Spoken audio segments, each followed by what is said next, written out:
హెబ్రీయులకు రాసిన పత్రిక 10వ అధ్యాయము హెబ్రీయులకు రాసిన పత్రిక 10వ అధ్యాయము 36వ వచనం. హెబ్రీయులకు రాసిన పత్రిక 10వ అధ్యాయము 36వ వచనం. మీరు దేవుని చిత్తమును నెరవేర్చిన వారై వాగ్దానము పొందు నిమిత్తము మీకు ఓరిమి అవసరమై ఉన్నది.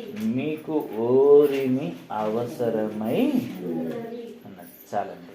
ఈ వాక్యము ద్వారా దేవుడు మనందరితో మాట్లాడలాగున ప్రార్థన చేసుకుందాం.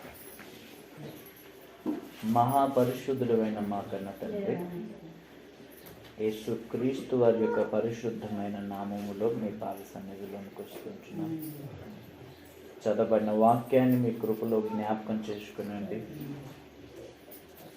వాక్యము ద్వారా మా అందరికీ అర్థమయ్యే రీతిలో మీరే మాట్లాడమని ప్రార్థిస్తుంటున్నామయ్యా. నన్ను మరుగుపరచండి. మీరే మా అందరితో మాట్లాడండి. వినగలిగే చెవులు, గ్రహించే మనసు మా అందరికీ అనుగ్రహించమని, మా మనసు ఎడమకైనను కుడికైనను తొలగిపోకుండా మీ సహాయం మాకు అనుగ్రహించమని, ఆసక్తితో మీ మాటలను అంగీకరించి మా బ్రతుకులను పరీక్షించుకొని మా జీవితంలో ఉన్నటువంటి లోపాలను సరిచేసుకునే మంచి మనసును మాకు అనుగ్రహించమని యేసు క్రీస్తు వారి నామంలో ప్రార్థించి వేడుకుంటున్నాం తండ్రి, ఆమేన్. హెబ్రీయులకు రాసిన పత్రిక 10వ అధ్యాయము 36వ వచనంలో ఈ మాటను జాగ్రత్తగా మనము ఆలోచిద్దాము. ఈ మాటను మనం జాగ్రత్తగా పరిశీలిద్దాం. ఇక్కడ రాయబడిన మాట, మీరు దేవుని చిత్తమును నెరవేర్చిన వారై వాగ్దానము పొందు నిమిత్తము మీకేం కావాలని దేవుడు చెప్తున్నాడు? మీరు దేవుని చిత్తమును నెరవేర్చిన వారై, దేవుడిచ్చిన వాగ్దానాన్ని మనం అందరము పొందుకోవాలంటే మన జీవితంలో ఏం అవసరం కావాలి, ఏం కావాలని దేవుడు చెప్తున్నాడు, మన జీవితంలో ఏం ఉండాలని దేవుడు చెప్తున్నాడో మనం ఆలోచిద్దాం. ఏం కావాలంటున్నాడు దేవుడు? ఓరిమి. ఏముండాలంట? అందరు చెప్పాలి. దేవుని చిత్తాన్ని నెరవేర్చడానికి, ఆయన ఇచ్చినటువంటి వాగ్దానాన్ని మనం పొందుకోవడానికి మనకేం కావాలని దేవుడు చెప్తున్నాడంటే ఓపిక కావాలి. ఏం కావాలంట? ఓపిక కావాలి. అంటే ఓపిక లేదనుకోండి, దేవుని చిత్తాన్ని మనము నెరవేర్చలేమంటున్నాడు. దేవుడిచ్చిన వాగ్దానాన్ని మనము పొందుకోలేమని కూడా దేవుని వాక్యం సెలవిస్తుంది. దేవుని చిత్తాన్ని నెరవేర్చాలి అని నువ్వు అనుకుంటున్నావా? అయితే నీకు కావాల్సింది ఏంటిది అంటున్నాడంటే దేవుడు ఓరిమి. ఓపిక, ఓర్పు కావాలంటున్నాడు. దేవుడిచ్చిన వాగ్దానాన్ని నువ్వు పొందుకోవాలి అంటే కూడా నీకేం కావాలంటున్నాడు? ఓపిక కావాలంటున్నాడు. దీంట్లో ఒక్కటి మనం నేర్చుకుందాము, ఇంకొకటి మనం నెక్స్ట్ వీక్ నేర్చుకుందాం. 2 మాటలు ఉన్నాయి కదా, ఒకటి ఈ వారం నేర్చుకుందాము, ఇంకొకటి నెక్స్ట్ వారం మనము నేర్చుకుందాం. మొదటి మాట, దేవుని చిత్తమును నెరవేర్చిన వారు మీరు ఉండాలంటే, అలా మీరు కావాలంటే మీకేం కావాలంటున్నాడు దేవుడు అంటే ఓపిక, ఓరిమి అవసరం. అంటే ఓపిక లేకపోతే మనం దేవుని చిత్తాన్ని నెరవేర్చలేమా? అసలు దేవుని చిత్తం అంటే ఏంటిది? మనము ఎన్నో సందర్భాలలో విన్నాము కనుక నేను దాని గురించి పూర్తి వివరణ మీకు ఇవ్వను. ఎందుకంటే మస్తు సందర్భాల్లో మనం విన్నాం, అవి మీకు తెలుసు కాబట్టి నేను ఒక మాటగా జ్ఞాపకం చేస్తాను. ఒకవేళ రిఫరెన్స్లు ఇవ్వాలనుకుంటే మళ్ళీ సమయం లేట్ అవుతుంది, ఆలోచించాలి. నేను మాట చెప్తాను, మీకు అర్థమైపోతుంది. ఎందుకంటే మనం చాలా సందర్భాలలో విన్నటువంటి మాటలు. అర్థమైంది? దేవుని చిత్తాన్ని నెరవేర్చాలంటే మనకు కావాల్సింది ఓపిక అన్న విషయం మనం తెలుసుకున్నాం. అసలు దేవుని చిత్తం ఏంటిదో మనం కొన్ని మాటలు తెలుసుకుందాం. అర్థమైందా? దేవుని చిత్తం అంటే ఏమిటి? దేవుని చిత్తము ఏమిటి?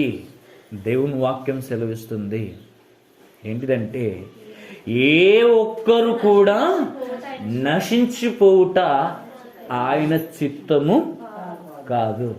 దేవుని చిత్తం ఏంటిది? ఏ ఒక్కరు అంటే భూమి మీద ఉన్న వారందరి విషయంలో దేవుడు చెప్తున్నాడు, ఒక్కరు నశించిపోవడం కూడా దేవునికి ఇష్టం లేదంట. అర్థమైందన్న మాట? ఒక్కరు కూడా నశించిపోవడం, నరకానికి వెళ్ళడం అనేది దేవునికి ఇష్టం లేదంట. అంటే అందరూ కూడా ఎక్కడికి రావాలని దేవుని చిత్తం అంట, దేవుని ఇష్టం అంట. అందరము పరలోకానికి రావాలని దేవుడు కోరుకుంటున్నాడు. ఇదే ఆయన చిత్తం. అందరము పరలోకానికి, ఆ నిత్య జీవానికి, ఆ దేవుడున్న లోకానికి మనం అందరము కూడా రావాలని దేవుడు కోరుకుంటున్నాడు. అందరము కూడా రక్షింపబడాలని, అందరము పరలోకానికి రావాలని దేవుని కోరిక. అదే దేవుని చిత్తం. మనం నశించిపోవడం కాదు దేవుని చిత్తం. మనం అందరం రక్షింపబడడం, ఆ పరలోకానికి వెళ్ళడం దేవుని యొక్క చిత్తం, ఆయన ఇష్టం, ఆయన కోరిక. అంటే మీకు అర్థమైంది కదా? ఏమర్థమైంది ఇప్పుడు? దేవుని చిత్తం అంటే ఏంటిదంటే, ఏ ఒక్కరూ నశించిపోవడం అనేది ఆయన చిత్తము కాదు. ఒక్కరు కూడా నశించిపోవడం ఆయనకు ఇష్టం లేదంట. అందరూ కూడా రక్షించబడాలి, అందరూ కూడా పరలోకానికి రావాలని దేవుని కోరిక ఆయన చిత్తమై ఉంది. అర్థమైందా? అలా మనల్ని రక్షించడానికి దేవుడు ఏం చేశాడు? మళ్ళా తన చిత్తాన్ని నెరవేర్చడానికి. ఎందుకంటే మనం అందరం రక్షించబడాలనేది దేవుని కోరిక. మళ్ళీ మనల్ని అందరినీ రక్షించడం అనేది దేవుని చిత్తం. మళ్ళీ ఈ చిత్తాన్ని, ఈ కోరికనైనా నెరవేర్చడానికి ఏం చేశాడు దేవుడు? నశించిపోతున్నటువంటి మనల్ని, నశించడం ఆయనకి ఇష్టం లేదు, నరకానికి వెళ్ళడం ఇష్టం లేదు. అర్థమైందా? మనము నశించిపోతున్నటువంటి మనల్ని రక్షించడానికి, తిరిగి పరలోకానికి నడిపించడానికి ఎవరిని పంపించాడు దేవుడు? యేసుక్రీస్తు ప్రభువుని పంపించాడు. అంటే మనం నశించిపోవడం దేవుని ఇష్టం కాదు, మనం రక్షించబడడం దేవుని ఇష్టం, దేవుని చిత్తం. మళ్ళా మనం రక్షించబడడానికి దేవుడు ఏం చేశాడంటే తన ప్రియ కుమారుణ్ణి ఈ భూమి మీదకి పంపించాడు. అర్థమైందా? ఆయన ఈ లోకానికి వచ్చి మనల్ని రక్షించడం కోసం ఏం చేశాడు? తన ప్రాణాన్ని అర్పించాడు. తన ప్రాణాన్ని మన కొరకు ఏం చేశాడు? బలిగా అర్పించాడండి. దేనికోసము? దేవుని చిత్తాన్ని నెరవేర్చడం కోసము యేసు ప్రభు మనందరి కొరకు దేవుని చిత్తానుసారంగా తన ప్రాణాన్ని అర్పించాడు. ఉద్దేశం మాత్రం ఒకటే, మనమందరము రక్షించబడాలని, మనమందరము కూడా నశించిపోకూడదని. ఇది దేవుని చిత్తం. ఆ చిత్తాన్ని నెరవేర్చడానికి యేసుప్రభు ఏం చేశాడు? పరలోకాన్ని వదులుకొని భూమి మీదకి వచ్చి మనందరి కొరకు తన ప్రాణాన్ని అర్పించి మన కొరకు విమోచన క్రయధనముగా ఆయన అర్పించబడ్డాడు. మనల్ని విడిపించాడు. అంధకార సంబంధమైన అధికారంలో నుండి మనల్ని విడిపించి ఇప్పుడు ఏమంటున్నాడంటే, మీరు పరిశుద్ధులగుటయే నా చిత్తము అంటున్నాడు. అర్థమైందా? అర్థం కాలేదా? ఏమంటున్నాడు? మనల్ని పాపము నుండి విడిపించి, ఎందుకంటే ఆ పాపము ద్వారానే మనం నశించిపోతున్నాం, నరకానికి వెళ్ళిపోతున్నాం కనుక ఆ పాపము నుండి మనల్ని విడిపించి పరిశుద్ధులుగా మార్చి ఏమంటున్నాడంటే, మీరు పరిశుద్ధులుగా ఉండుటయే నా చిత్తము అని అంటున్నాడండి. ఏమంటున్నాడు? మీరు పరిశుద్ధులగుటయే నా చిత్తము అంటున్నాడు. మనం నశించిపోవడము ఆయన చిత్తం కాదు, మనం రక్షించబడము ఆయన ఇష్టము, ఆయన చిత్తము. మనల్ని రక్షించడానికి తన ప్రాణాన్ని అర్పించాడు యేసుక్రీస్తు ప్రభుల వారు. అర్పించి మనల్ని పాపము నుండి విడిపించి విమోచించి పరిశుద్ధులుగా నీతిమంతులుగా చేసి మనల్ని ఏమంటున్నాడంటే, ఎదుగో మీరు పరిశుద్ధులుగా ఉండుటయే నా చిత్తం. ఎందుకంటే దేవుని కోరిక ఏంటిది?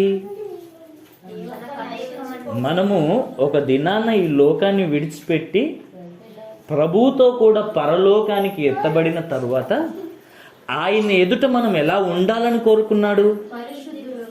ఆయన చిత్తం ఎప్పటిది? ఈ చిత్తం అనేది, ఈ కోరిక అనేది ఎప్పటిది? జగత్తు పునాది వేయబడక ముందే ఆయన కోరుకున్నాడు. ఆయన చిత్తము, ఆయన సంకల్పం ఏంటిదంటే ఆయన ఎదుట మనం ఎలా ఉండాలని కోరుకున్నాడంట? పరిశుద్ధులుగా, నిర్దోషులుగా, నిష్కలంకులుగా మనం ఉండాలని జగత్తు పునాది వేయబడక ముందే దేవుడు కోరుకున్నాడు. ఇది దేవుని కోరిక. అది యేసుక్రీస్తు ద్వారా ఆయన చిత్తము మన జీవితంలో నెరవేర్చాలని, మనల్ని పాపము నుండి విడిపించాలని, పరిశుద్ధులుగా చేయాలని, ఈ పరిశుద్ధతను అంతం వరకు కాపాడుకొని ప్రభువుతో కూడా ఎత్తబడి ఆయన ఎదుట మనము పరిశుద్ధులుగా, నీతిమంతులుగా, నిర్దోషులుగా, నిష్కల్మషమైనటువంటి వారిగా మనం అందరం ఉండాలని దేవుని కోరిక. మన పరిశుద్ధులుగా ఈ భూమి మీద ఉండుటయే దేవుని చిత్తం అంటున్నాడు. మళ్ళీ పరిశుద్ధులుగా జీవించడము దేవుని చిత్తం అయితే, ఈ చిత్తాన్ని నెరవేర్చడానికి మన బ్రతుకులో ఏం కావాలంటున్నాడు? అర్థమైందా? మరలా చెప్పాను. పరిశుద్ధులుగా ఉండుటయే నా చిత్తం అంటున్నాడు దేవుడు. పరిశుద్ధులుగా ఉండుటయే నా చిత్తము అంటున్నాడు. అంటే మనం పరిశుద్ధంగా జీవించాలంటే మనకేం కావాలంటున్నాడు? ఏం కావాలంటున్నాడు? ఓపిక కావాలి. లేకపోతే పరిశుద్ధులుగా జీవించడము కష్టము అంటున్నాడు. పరిశుద్ధులుగా, నిర్దోషులుగా, నీతిమంతులుగా ఉండడం ఎంత కష్టమైన పనో మనం అర్థం చేసుకోవాలి. అర్థమైందా? మనం పరిశుద్ధులుగా ఉండాలంటే దేవుని మాటలు వినాలి, దేవుడు చెప్పినట్టుగా బ్రతకాలి. దేవుని వాక్యాన్ని వింటున్నటువంటి మనము దేవుని వాక్య ప్రకారము జీవించి పరిశుద్ధులుగా ఈ భూమి మీద మనం ఉండాలంటే, ఈ భూమి మీద మనం పరిశుద్ధులుగా ఉండాలంటే దేవుని వాక్యాన్ని విన్న మనకు ఏం కావాలంటున్నాడు? ఓపిక కావాలి. ఓపిక కావాలి. ఓపిక లేకపోతే, ఓర్పు లేకపోతే, ఓరిమి లేకపోతే, సహనం లేకపోతే మీరు పరిశుద్ధులుగా జీవించలేరు. వాక్యాన్ని విన్నా సరే, మందిరానికి వచ్చినా సరే, దేవునికి మీరు ప్రార్థన చేసినా సరే పరిశుద్ధులుగా ఉండలేరు. కారణం ఏంటిదంటే వాక్యాన్ని వింటున్నటువంటి మనము ఏం చేయాలంట? ఓపిక కలిగి ఉండాలి అంటున్నాడు. 4 నెలల గురించి మనందరికి తెలుసు కదా. 4 నెలల గురించి మనందరికి తెలుసు కదా. 3 నెలల గురించి పక్కన పెడితే లాస్ట్కు ఉన్నటువంటి నేల ఏంటంటే సారవంతమైన నేల గురించి మనం విన్నాము కదా. ఏ నేల గురించి? సారవంతమైన నేల గురించి మనం విన్నాం కదా. ఆ సారవంతమైన నేలను కలిగినటువంటి వారు ఎలా ఉంటారో తెలుసా? యోగ్యమైన మంచి మనసుతో దేవుని వాక్యాన్ని అంగీకరిస్తారంట. వినడం కాదు, యోగ్యమైన మంచి మనసుతో. ఏ మనసు అంట? అంటే వాక్యాన్ని వినాలంటే యోగ్యమైన మనసుతో వింటేనే అర్థమవుతుంది. పనికి మాలిన చెత్తంతా నీ మనసులో పెట్టుకొని దేవుని సన్నిధికి వచ్చి నేను వాక్యాన్ని వింటానంటే నీకు అర్థం కాదండి. నిజం చెప్తున్నాను. వాక్యాన్ని ఎలా వినాలని దేవుని వాక్యం సెలవుస్తుందంటే యోగ్యమైన మంచి మనసు. అర్థమైందా? ఏం కావాలంట? యోగ్యమైన మంచి మనసుతో వాక్యాన్ని అంగీకరిస్తారంట. అంగీకరించి ఏం చేస్తారంట? ఓపికతో దానిని అవలంబించి ఫలించు వారినే దేవుడేమన్నాడు? సారవంతమైన నేల. అంటే వీరు ఎలా ఫలిస్తారంట? వాక్యాన్ని విని ఓపికతో దానిని అవలంబిస్తారంట. ఏం కావాలంట? అవలంబించడానికి, వాక్యాన్ని పాటించడానికి ఓపికతో దాన్ని పాటిస్తారు, ఓర్మితో దాన్ని పాటిస్తారు, దాన్ని అవలంబిస్తారు, దాన్ని గైకొంటారు. అలా ఓపికతో గైకొని అవలంబించి ఫలిస్తారు అంటున్నాడు. వారిని ఏమంటున్నాడంటే సారవంతమైన నీడలుగా పోలుస్తున్నాడు. అంటే ఓపికతో దేవుని వాక్యాన్ని అవలంబించకపోతే మనం దేవుని చిత్తాన్ని నెరవేర్చలేము, మనం మారలేము. మన జీవితంలో ఓపిక లేకపోతే మనం మారలేమండి. అర్థమైందా? అర్థం కాలేదా? ఓపిక లేకపోతే మన బ్రతుకులు మారవు. ఎన్ని వాక్యాలు విన్నా మారవండి. నువ్వెంత ప్రార్థన చేసినా మన బ్రతుకులు మారవు. అర్థమైంది కదా అందరికీ? దీని గురించి నేను వచ్చే వారం కంటిన్యూ చేస్తాను, ఈ ఓపిక గురించి. ఆ ఓపికతో దేవుని వాగ్దానాన్ని ఎలా సంపాదించుకోవాలో నేను వచ్చే వారం దీన్ని కంటిన్యూ చేస్తాను. ఫస్ట్ రాయబడినటువంటి మాట, మొదటగా చెప్పబడిన మాట ఏంటిది? అది మీరు దేవుని చిత్తమును నెరవేర్చిన వారైతే మీకు ఏం కావాలంటున్నాడు దేవుడు? ఓపిక కావాలంటున్నాడు. మన దేవుని చిత్తాన్ని నెరవేర్చాలంటే ఓపిక కావాలి. దేవుని చిత్తాన్ని నెరవేర్చొద్దంటే నీకేం కావాలి?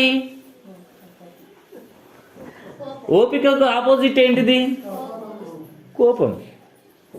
యాకోబు రాసిన పత్రిక 1వ అధ్యాయము 20వ వచనం. యాకోబు రాసిన పత్రిక 1వ అధ్యాయము 19-20 వచనాలు రెండు చదవండి, మీకు అర్థమైపోతాయి. నా ప్రియ సహోదరులారా, మీరీ సంగతి ఎరుగుదురు గనుక ప్రతి మనుష్యుడు ఎలా ఉండాలంట? అర్థమైందా? వినుటకు ఎలా ఉండాలంట? మనుషులు వేగిరపడాలి. అర్థమైందా? వినుటకు ఎంత ఆసక్తిని కనబరచాలి. అర్థమైందా? వినుటకు ఇష్టపడాలి అంటున్నాడు దేవుడు. మీలో ప్రతి వారు కూడా ఎలా ఉండాలని దేవుడు చెప్తున్నాడు. మనలో అందరము కూడా ఎలా ఉండాలని దేవుడు చెప్తున్నాడంటే వినుటకు వేగిరపడాలి అని అంటున్నాడు. మాటలాడుటకు నిదానించాలి అని అంటున్నాడు దేవుడు. కోపించడానికి కూడా ఏం చేయాలంట? చాలా మంది ఏం చేస్తారు? వాళ్ళు ఏం చెప్తున్నారో కూడా వినకుండా ఏం చేస్తారు? తొందరపడి కోప్పడుతుంటారు. కానీ దేవుడు ఏమంటున్నాడు? వినుటకు వేగిరపడాలి అంటున్నాడు.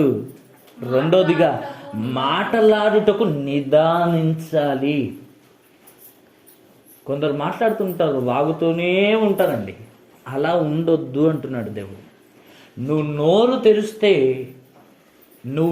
తెరిస్తే నీ నోటి నుండి ఎలాంటి మాటలు రావాలంటే వినేవారికి మేలు కలగాలి, వినేవారికి రక్షణ కలుగునట్టుగా మాట్లాడాలంట.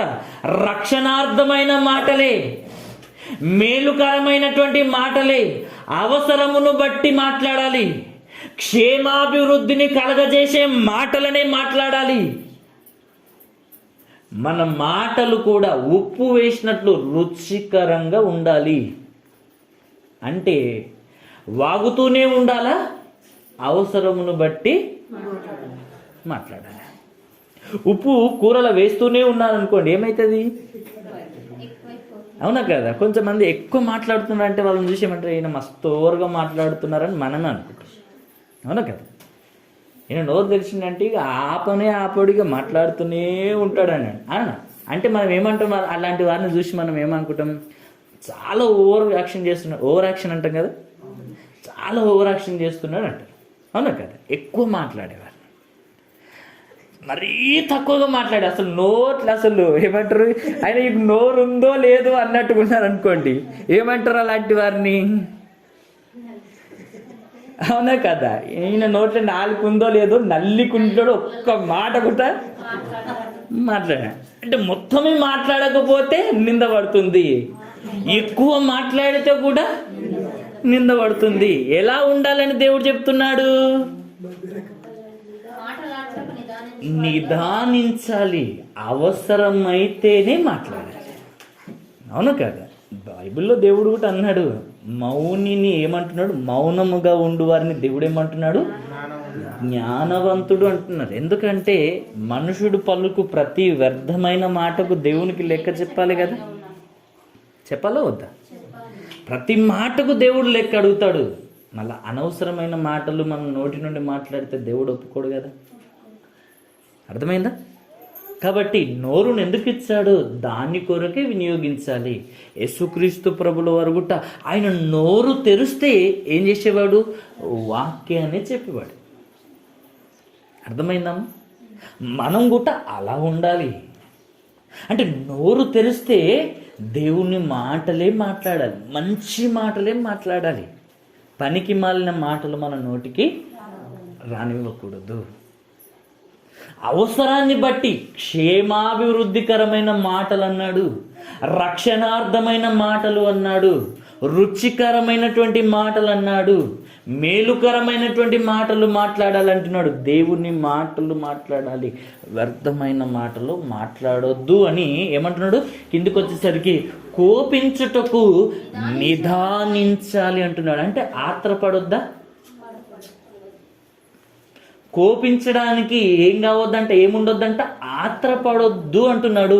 కిందికి వచ్చేసరికి ఆ కోపాన్ని గురించి ఏమంటున్నాడు? ఒకసారి డైరెక్ట్ 20వ వచనం చదవండి. ఎందుకనగా నరుని కోపము దేవుని నీతిని నెరవేరుస్తుందా, నెరవేర్చదా?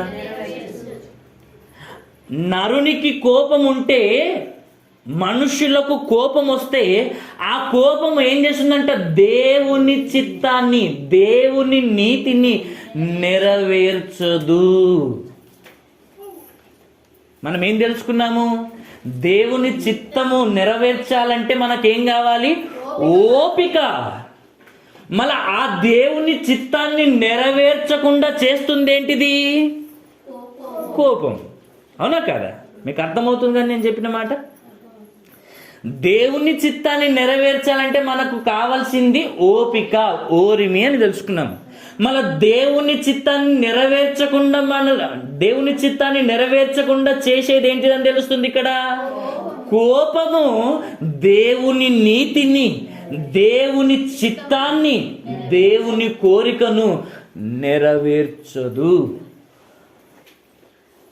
అర్థమైంది కదా? కోపం అనేది దేని నెరవేర్చదంట? దేవుని చిత్తాన్ని నెరవేర్చదు, ఆయన నీతిని నెరవేర్చదు. ఏంటిది? కోపం. అర్థమైందా? కోపం అనేది దేవుని చిత్తాన్ని, ఆయన నీతిని, ఆయన కోరికను నెరవేర్చదు గనక దేవుడు ఏమంటున్నాడు? కోపాన్ని మానుకోమంటున్నాడా? కోపపడుండి అని అంటున్నాడా? అర్థమైందా? అర్థం కాలేదా? ఏం చేయాలంటే మనము బైబిల్లో ఒక తాను ఉంది, నేను లాస్ట్కి ఒక మాట చెప్తాను, మీరు జాగ్రత్తగా. కోపపడుడి గాని ఇక్కడ ఏమంటున్నాడు? ఎఫ్ఎస్సీలోకి రాసిన పత్రిక, నేను లాస్ట్కి చెప్తాను కనుక నేను ఆ మాట చెప్తలేదు. ఎఫ్ఎస్సీలోకి రాసిన పత్రిక 4:26లో ఆ మాట ఉంటుంది. ఏ మాట అంటే, కోపపడుడి గాని పాపము చేయకుడి. ఏమంటున్నాడు? కోపపడుడి కానీ పాపము చేయకుడి. ఏంటిది దీని అర్థము? ఇక్కడనేమో కోపము దేవుని నీతిని నెరవేర్చదు, దేవుని చిత్తాన్ని నెరవేర్చదు. దేవుని చిత్తం నెరవేర్చాలంటే మనకు కావాల్సింది ఓపిక. మళ్ళీ దేవుని చిత్తాన్ని నెరవేర్చకుండా చేస్తుంది ఏంటిదంటే కోపము. కోపించుటకు నిదానించాలి అంటున్నాడు. అర్థమైందా? ఇక్కడ కోపము దేవుని నీతిని నెరవేర్చదు, దేవుని చిత్తాన్ని నెరవేర్చదు. ఎఫెసీలోకి రాసిన పత్రిక 4:26 ఏమంటున్నాడంటే, కోపపడుడి కానీ ఏం చేయొద్దంటున్నాడు, పాపమును చేయొద్దు అంటున్నాడు దేవుడు. కోపపడుడి కానీ పాపము చేయకుడి అంటే అర్థం ఏంటిది? అంటే కోపం వస్తే మనిషి ఏం చేస్తాడు? పాపము చేస్తాడు. అర్థమైందా? ఏం చేస్తాడు మనిషి? కోపపడితే, కోపం వస్తే మనిషి ఏం చేస్తాడు? పాపము చేస్తాడు. ఏం చేస్తాడు మనిషి? అందరు చెప్పండి. కోపం వస్తే మనిషి ఏం చేస్తాడు? కోపం వస్తే మనిషి ఆత్రపడి, తొందరపడి ఏం చేస్తాడంటే పాపము చేస్తాడు. కనుక పడుడి అని అంటున్నాడు కానీ పాపము చేయకూడదు అంటున్నాడు. మనం ఏం చేస్తాము? కోప్పడితే పాపం చేస్తాం. అంటే మనం ఏం అర్థం చేసుకోవాలి దీంట్లో అంటే, దైవికంగా మనం ఆలోచించాల్సినటువంటి విషయం ఏంటిదంటే, ఇప్పుడు పిల్లలు తప్పు చేశారనుకోండి, ఏం చేయాలి? మనము ఏం చేయాలి? వాళ్ళను గద్దించకపోతే వాళ్ళు వింటారా? అవునా కదా? వాళ్ళను గద్దించకపోతే వాళ్ళు వింటారా? వినరు. అంటే ఎవరైనా తప్పు చేసినప్పుడు ఏం చేయాలంట? కోపపడాలి. కానీ ఎందుకు కోపపడాలి? వాళ్ళని తిట్టడానికి కాదు, వాళ్ళను సరిచేయడానికి కోపపడాలి. ఈ కోపంలో న్యాయం ఉంది. అర్థమైందా? అర్థం కాలేదు. వాళ్ళను సరిచేయడానికి మీరు చూపించే కోపములో న్యాయం ఉంది. ఇది తప్పు కాదు. ఒక మనిషిని సరిచేయడానికి, దైవికంగా నిలవబెట్టడానికి నువ్వు ఒకవేళ కోప్పడితే అది తప్పు కాదు. అదే నువ్వు మనసులో కక్ష పెట్టుకొని, సందర్భం దొరికింది కదా, ఆమె తప్పు చేసింది కదా, ఆయన తప్పు చేసింది కదా అని ఇక ఆ కోపంలో ఇష్టం వచ్చిన బూతులు మాట్లాడామనుకో, ఏం చేసినట్టు ఇప్పుడు? అర్థమైందా? కోపంతో ఇలా చేయడం తప్పు కదా, ఇలా చేయొద్దని దేవుడు చెప్పాడు కదా, నువ్వెందుకు ఇలా చేస్తున్నావు అని ఒకవేళ మనం కోపంతో చెప్పి వాళ్ళని సరి చేయడానికి మాట చెప్తే దానిలో దేవుడు ఏమంటలేదు. కానీ మనం ఏం చేస్తామంటే, కోపం వచ్చిందా అయిపోయిందిగా, ఏం చేస్తాం మనము? నోటికి అద్దు ఉండదు, అదుపు ఉండదు. ఏమనంటే నరం లేని నాలుక కదా, ఎన్నో మాట్లాడుతుంది, ఎన్నో అంటదని మనల్ని మనం సరిచేసుకుంటాం, అంటే సమర్థించుకుంటాము. కానీ మనం చేస్తున్న తప్పును మాత్రం మనము గ్రహించలేని వారిగా మనము ఉంటున్నాం. అలాంటి స్థితిలో మీరు ఉండొద్దని ఈ సందర్భాన్ని మీకు జ్ఞాపకం చేస్తున్నాం. అర్థమైందా? మీ కోపము దేని కొరకు ఉండాలంటే ఇతరులను సరిదిద్దడానికి, వాళ్ళను చక్కబెట్టడానికి, వాళ్ళను దైవికంగా నిలవబెట్టడానికి. దైవావేశం అనేది ఉండడం తప్పు కాదు. ఆ ఆవేశం అంటే దేవుళ్ళలోనికి నడిపించడానికి, వారిని సరిదిద్దడానికి, వారిని నిలవబెట్టడానికి, వాళ్ళను మంచి దారిలోనికి తీసుకొని రావడానికి. అర్థమైందా? ఆ కోపం కూడా ఎలా ఉండాలంటే సాత్వికము కలిగి వాళ్ళను మార్చడానికే ఉండాలంట. ఒక సందర్భంలో అంటాడు. అర్థమైందా? ఆ కోపం కూడా భయముతో మనం చేయాలంటే, ఎందుకంటే వాళ్ళను సరిదిద్దడానికి. మనల్ని మనం ఏం చేసుకోవాలో చాలా జాగ్రత్తగా మనం పరిశీలించుకుంటూ వాళ్ళను సరిచేయడానికి. ఎందుకంటే ఆ ఆవేశంలో ఒకవేళ నువ్వు అనకూడని మాటలు అన్నావు అనుకో, మళ్ళీ దేవుడు ఒప్పుకుంటాడని నేను ఒప్పుకోడు. అంటే నువ్వు కోప్పడితే అనవసరమైన మాటలే, బూతులే మాట్లాడతావు. నిజంగా చెప్పండి, మీరు ఒప్పుకోండి, అవునో కాదో ఒకసారి మీరు ఆలోచించండి. నేను కోపడ్డ ప్రతి సందర్భములో బూతులు మాట్లాడానా, మంచి మాటలు మాట్లాడానా? ఒకసారి మీరు ఆలోచించండి. మన కోపం వచ్చిందనుకో, అనవసరమైన మాటలే, బూతులే మాట్లాడతాము, కానీ మంచి మాటలు మనము మాట్లాడమని దేవుని వాక్యం సెలవిస్తుంది. కనుక జాగ్రత్త. మీరు కోప్పడాలి కానీ పాపము చేయకూడదు. ఆ కోపము దైవానుసారంగా, దైవ చిత్తానుసారంగా ఉండాలి కానీ శరీర సంబంధమైన కోపము ఉండొద్దు. ఒకవేళ ఆ కోపము నీకు వచ్చినా మరల సాయంత్రం వరకు ఇదిగో వాళ్ళకి అర్థమయ్యేటట్లు చెప్పాలి. నేను ఎందుకు కోపడ్డానంటే నిన్ను సరిచేయడానికే నేను కోపడ్డాను, కానీ నిన్ను నిందించడానికి, నిన్ను బాధ పెట్టడానికి నీ మీద కోపడలేదు. ఎందుకంటే దేవుడు కూడా మన మీద కోపడుతున్నాడు మనల్ని సరిచేయడానికే. ఆయన కోపంలో న్యాయం ఉంది, ఇదిగో నా కోపంలో కూడా న్యాయం ఉంది. ఒకవేళ ఈ మాటలు నిన్ను గాయపరిచుంటే నన్ను క్షమించండి అని కూడా మనం ఏం చేయాలి? మళ్ళా సమాధాన పడే స్థితిలో ఉండాలి. ఎందుకంటే అందరికి అర్థం చేసుకునే మనసు ఉండదు కనుక ఈ మెలుకువలు మీకు చెప్తున్నానండి. అందరికి అర్థం చేసుకునే మనసు ఉండదు. నువ్వు ఒకవేళ వాళ్ళను సరిదిద్దడానికి కోపడ్డా కానీ వాళ్ళు ఏం చేస్తారు తెలుసా? కొన్ని సందర్భాల్లో అర్థం చేసుకోరు మన మనసును. అలా అర్థం చేసుకొని వారికి మరలా చక్కగా అర్థమయ్యేటట్లు మనం ఏం చేయాలి? చెప్పాలి. సూర్యుడు అస్తమించే వరకు నీలో కోపం అనేది నిలిచి ఉండొద్దని దేవుడు ఖచ్చితంగా చెప్తున్నాడు. ఎప్పటి వరకు ఉండొద్దంట? సూర్యుడు అస్తమించే వరకే. అది కూడా ఏ కోపం గురించి? ఏ కోపం గురించి? శరీర సంబంధమైన కోపం గురించి దేవుడు 100% ఒప్పుకోడు. దాన్ని మేము మొత్తం పక్కకు పెట్టేసిన అసలు ఉండదు. అది అర్థమైందని నేను చెప్పిన మాట. శరీర సంబంధమైన కోపము మనలో 100% ఉండొద్దు. ఒకవేళ నీకు కోపము దేని వల్ల రావాలి? వీళ్ళు దేవుని మాట వింటలేదు, నువ్వు కోపడితే తప్పు కాదు, వాళ్ళను సరి చేయడానికి మాత్రమే. దాన్ని బేస్ చేసుకొని నువ్వు బూతులు మాట్లాడినా దేవుడు నిన్ను ఒప్పుకోడు. అర్థమైందా? ఆ కోపంలో నువ్వు అనకూడని మాటలు అన్నా కానీ దేవుడు ఒప్పుకోడు. ఎంత జాగ్రత్త కలిగి ఉండాలో చూడండి. మరలా సూర్యుడు అస్తమించే వరకు ఒకవేళ వాళ్ళు మనల్ని అర్థం చేసుకున్నారనుకో దేవునికి స్తోత్రం అని ప్రార్థన చేసి మనం సంతోషంగా. ఒకవేళ వాళ్ళు అర్థం చేసుకోలేనట్టుగా మనకు అనిపించింది అనుకో, వెంటనే ఏం చేయాలి? మనము సూర్యుడు అస్తమించే లోపే మరలా మనమే వెళ్ళి ఏం చేయాలంట? వాళ్ళతో సమాధాన పడి నేను కోప్పడడానికి గల కారణం ఇది అని వాళ్ళకి అర్థమయ్యేటట్లు చెప్పాలి.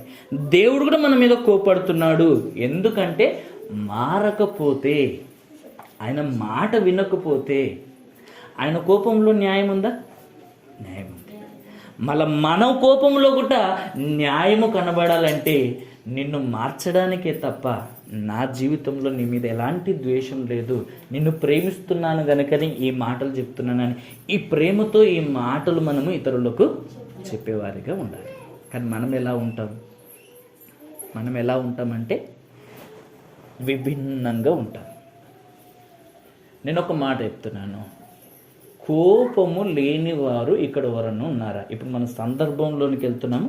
ఇవన్నీ మీకు జస్ట్ మీకు ఏంటంటే ఇప్పుడు నేను చెప్పబోయే మాటలు మీకు అర్థం కావడానికి ఒక పునాది.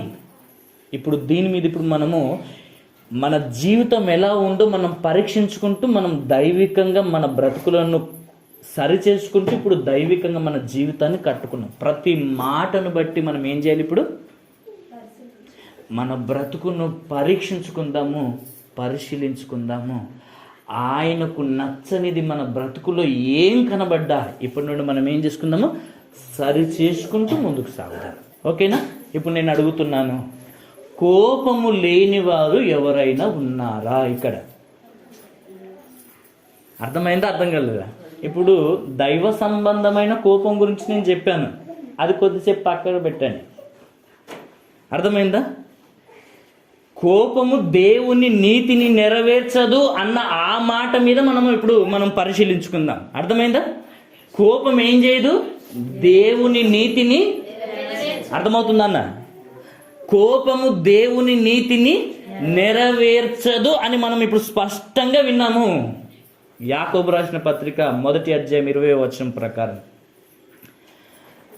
మీలో కోపము లేని వారు ఎవరైనా ఉంటే ఒకసారి చేయలేపండి. అర్థమైందా? నా ప్రశ్న అర్థం కాలేదు. అర్థమైందా? మరలా చెప్తున్నాను, కోపము లేని వారు ఎవరైనా ఉంటే మీ చేయి లేపండి అని అంటున్నాను.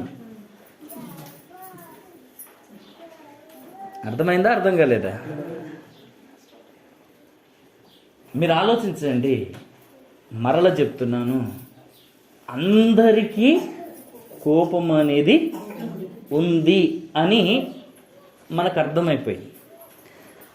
ఆ కోపము దేవుని నీతిని నెరవేర్చదని కూడా మనకు అర్థమైపోయింది. దేవుని చిత్తాన్ని నెరవేర్చదని కూడా మనకు అర్థమైంది. ఆ కోపాన్ని మనం మానుకోవాలా? మనము ఆ కోపాన్ని మానుకోవాలా?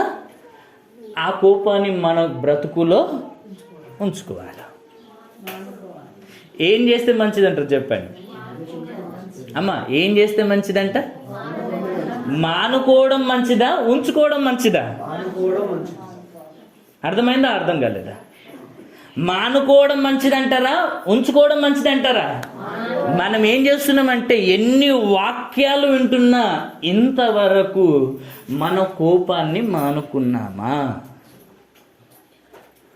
అంటే ఏం చేశాం మనం ఏం చేశాం ఇంతకాలము? కోపాన్ని మనలోనే ఏం చేశామంట? ఉంచుకున్నాము. కోపాన్ని మనలోనే ఏం చేశాము?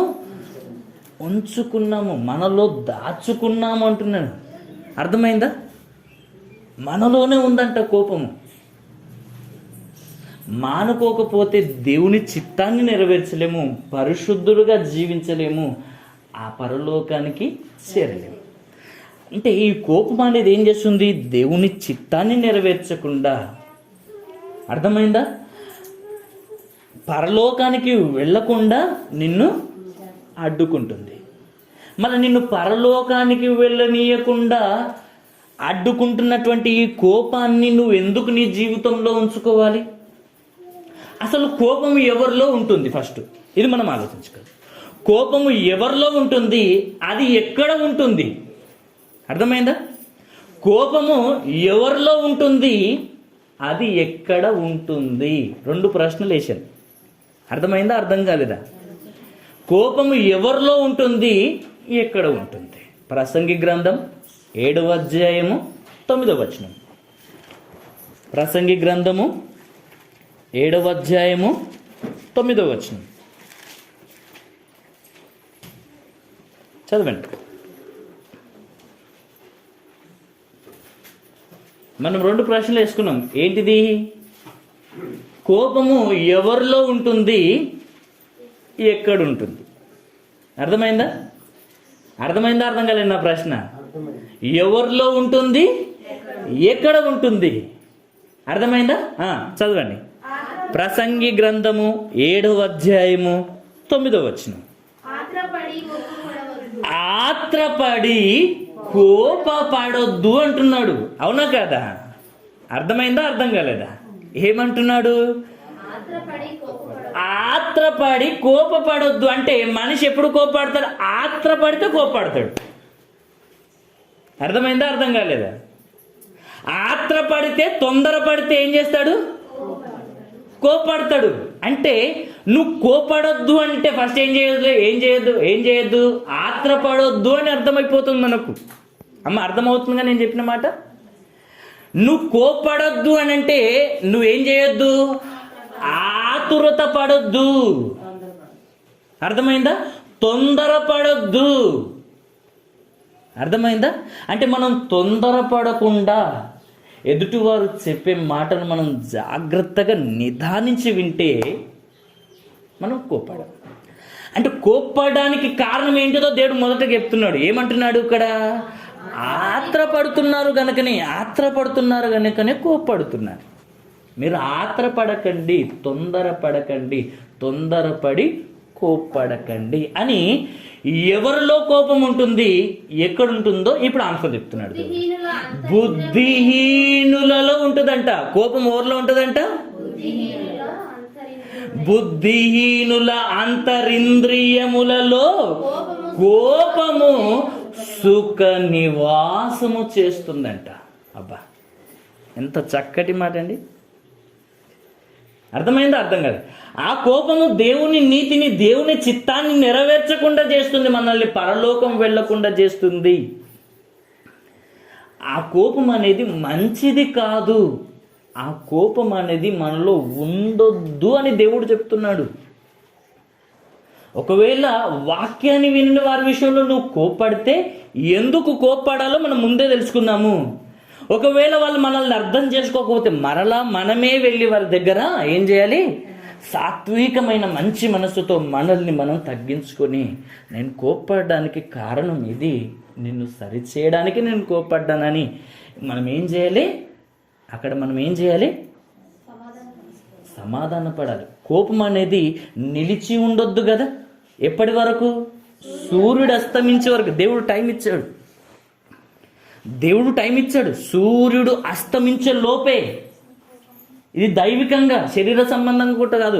శరీర సంబంధంగా దేవుడు మొత్తమే వద్దంటున్నాడు. దేవుడు ఆలోచించాడు, మొత్తమే ఉండొద్దు అంటున్నాడు. మళ్ళీ కోప్పడని వారు ఎవరనంటే అందరూ కోప్పడుతున్నారు.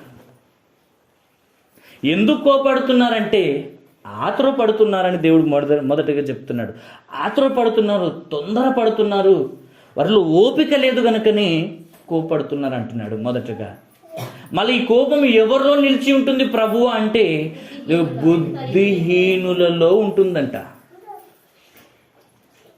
అంటే కోప్పడే వారందరినీ కూడా దేవుడు ఏమంటున్నాడు? జ్ఞానవంతులు అని మెచ్చుకోవడం లేదు, బుద్ధిహీనులు అంటున్నాడండి. ఏమంటున్నాడు? బుద్ధిహీనులు అంటున్నాడండి దేవుడు. ఏమంటున్నాడు? అమ్మ అర్థమవుతుంది కదా? కోప్పడే వారందరినీ కూడా దేవుడు ఏమంటున్నాడు? బుద్ధిహీనులారా. అంటే మీలో బుద్ధే లేదు, మీలో జ్ఞానమే లేదు అంటున్నాడు. అర్థమైందా? అర్థం కాలేదా? బుద్ధి లేని వాళ్ళ అంటున్నాడంటే అసలు ఆలోచించండి. కోప్పడే వారందరూ కూడా ఆ కోపంలో దేవుని నీతిని నెరవేర్చరు. ఆ కోపంలో దేవుని చిత్తాన్ని నెరవేర్చకుండా పనికి మాలిన మాటలు మాట్లాడుతున్నారు, పనికి మాలిన బూతులు మాట్లాడుతున్నారు. ఆ కోపములో చేయకూడని పనులన్నీ చేస్తున్నారు, అనకూడని మాటలన్నీ అంటున్నారు. గనుక ఆ కోపం అనేది దేవుని నీతిని నెరవేర్చదు. ఆ కోపము ఎవరిలోనైతే ఉంటుందో ఆ కోప్పడే వారిని బుద్ధిహీనులారా అంటున్నాడు దేవుడు. ఎవరిలో ఉంటుందంటే కోపము బుద్ధిహీనులలో ఉంటుంది. ఇంతకుముందు మనం పరీక్షించుకుందాం, కోపము లేని వారు ఎవరు అని ప్రశ్నించాలి. ఎవరు చేయలేకపోయారు. అంటే మనము ఎవరమని దేవుడు చెప్తున్నాడు? అవునా కదా? మనం ఎవరమని దేవుడు చెప్తున్నాడు? ఎవరు అతీతంగా లేరు. అందరం పరీక్షించుకోవాలి. సరి చేసుకుంటే దేవుడు సంతోషిస్తాడు, సమర్థించుకుంటే నిన్ను నువ్వు మోసం చేసుకుని నరకానికి వెళ్ళిపోతావు. అర్థమైందన్నమాట? సరి చేసుకుంటే దేవుడు నీ అందు ఆనందిస్తాడు, పరలోకాన్ని ఇస్తాడు. ఒకవేళ సరి చేసుకోకపోతే మన యందు దేవుడు ఏం చేస్తాడు? దుఃఖపడతాడు. తద్వారా మనము నరకానికే వెళ్ళిపోతాం, మనకే నష్టం. అర్థమైందా? అర్థం కాదు. కాబట్టి ఆ కోపాన్ని మనం ఏం చేయాలి? మానుకోవాలని దేవుని వాక్యం సెలవిస్తుంది. ఇంకా మన బ్రతుకులో ఉందనుకోండి, ఇప్పుడు మనం కొంచెం లోతుగా వెళ్దాము, ఆలోచించాలి. బుద్ధిహీనులలో కోపం ఉంటుందని తెలుసుకున్నాము. ఆ బుద్ధిహీనులలో ఎక్కడ నివాసం చేస్తుందంట? అది అంతరింద్రియాలు. అర్థమైందా? ఎక్కడనంట?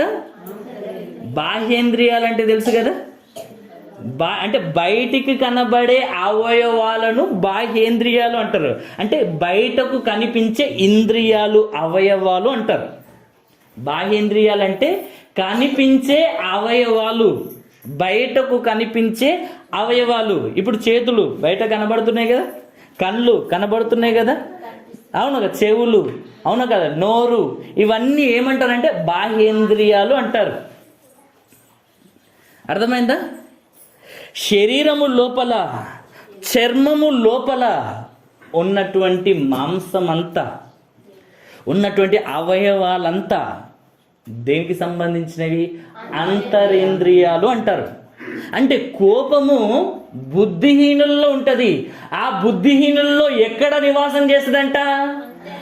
అంతరింద్రియాలలో సుఖ నివాసం చేస్తుందంట. మీకు అర్థమైంది కదా నా మాట? బుద్ధిహీనులో ఉంటుంది. ఎక్కడ ఉంటుంది ప్రభు అంటే మరల దేవుడు అడ్రస్ కూడా చెప్తున్నాడు. అర్థమైందా? బుద్ధిహీనుల్లో ఉంటుంది. ఆ బుద్ధిహీనుల్లో ఎక్కడ ఉంటుంది ప్రభు అంటే వారి అంతరింద్రియాల్లో కోపము సుఖ నివాసము చేస్తుందంట. అందుకొరకు కొన్ని సందర్భాల్లో మనం అంటాం కదా, ఏమంటాము? నిద్రపోతున్న సింహాన్ని ఎవరు నిద్రపోతుర్రు? ఇక్కడ మనకు ఓర అర్థమవుతుంది. ఆ సింహం ఓరో కాదు, కోపము. ఎక్కడ నిద్రపోతుంది? అంతరింద్రియాలలో సుఖ నివాసం చేస్తుంది అది. అందుకొరకు మనం ఏమంటాము?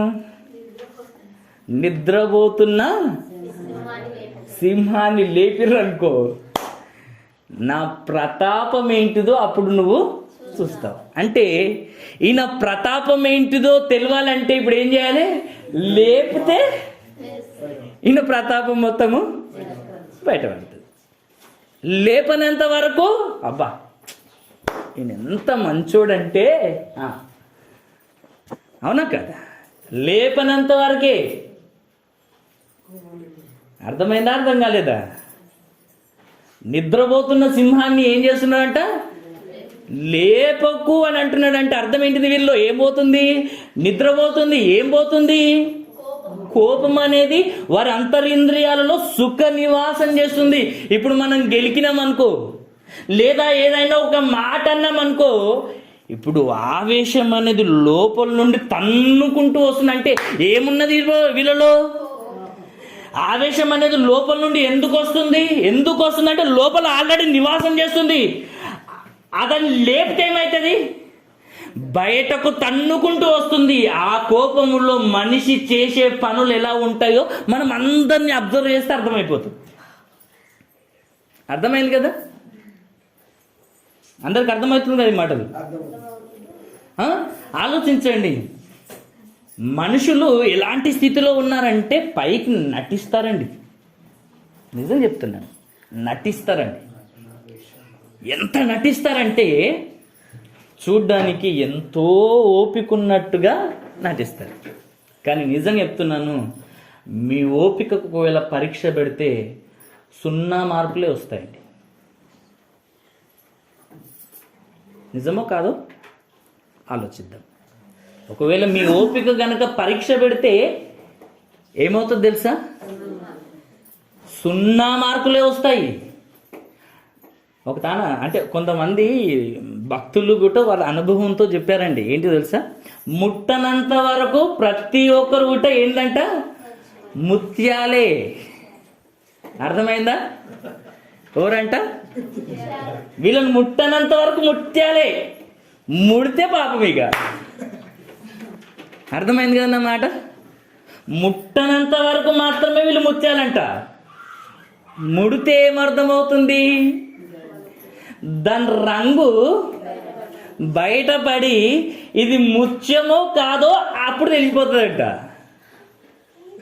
అర్థమైందా? అర్థం కాలేదా? పైకి మాత్రం ఎలా కనబడుతున్నాయి? రంగు వేయబడిన ముత్యాలు ఎలా ఉంటాయి? ఒరిజినల్ ముత్యాలు వేరు, రంగు వేసిన ముత్యాలు కూడా వేరు ఉంటాయి. కానీ ఒరిజినల్ ముత్యాలను నువ్వు ఎంత గీకినా సరే కానీ అది తెల్లగా ఉంటుంది, అవునా కదా? కానీ డూప్లికేటెడ్ మాత్రము ఏమైతే కొంచెం ఇలా ఒక్కసారి ఇలా రాసిన అనుకో పొట్టు మొత్తము. మన బ్రతుకులో కూడా పరీక్ష ఎదురైనప్పుడు, అర్థమైందా?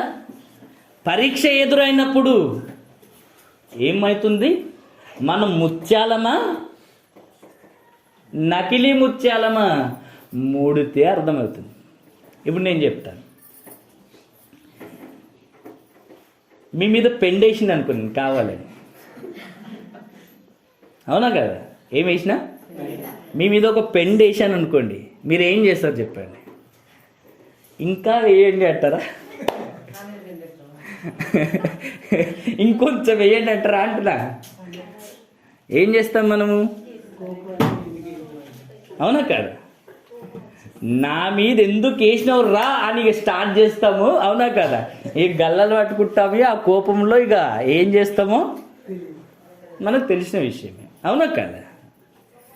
ఒకళ్ళు నిన్ను తిట్టారనుకో, ఆ పెండ వేయడం అంటే ఏంటిదంటే నిన్ను తిట్టడం, అవునా కదా? లేదా నిన్ను రెచ్చగొట్టడం, అవునా కదా? నిన్ను రెచ్చగొట్టడము, నిన్ను తిట్టడం, అవునా కదా? నీ మీద అబద్ధం కోరన్నాడు, ఏమన్నవరా అని మనం ఇలా పోతుంటారు. అవునా కదా? వాళ్ళ ఆవేశం ఎలా ఉంటుంది అంటే ఆపినా కానీ ఆగురు. అలాంటి పరిస్థితి. అవునా కదా? ఇప్పుడు మనం ఆలోచించాలి, మనము ముట్టనంత వరకు మాత్రమే ముత్యాలమా, నిజమైన ముత్యాలమా? బంగారం కూడా ఎలా ఉంటుంది తెలుసా? మెరిచేదంతా బంగారం కాదు. మనం ఏం చేస్తున్నాము?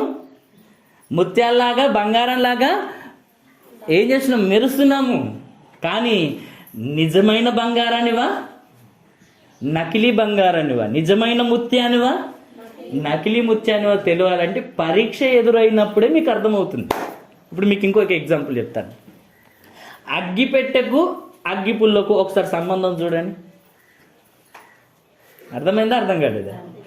అగ్గిపెట్టెకు అగ్గిపుల్లకు ఇవి రెండు ప్రమాదకరమైనవా కావా? మీరు నమ్ముతారో నమ్మరో కానీ నా దృష్టిలో మాత్రం ఇవి రెండు ప్రమాదకరమైనవి. ఎప్పుడు?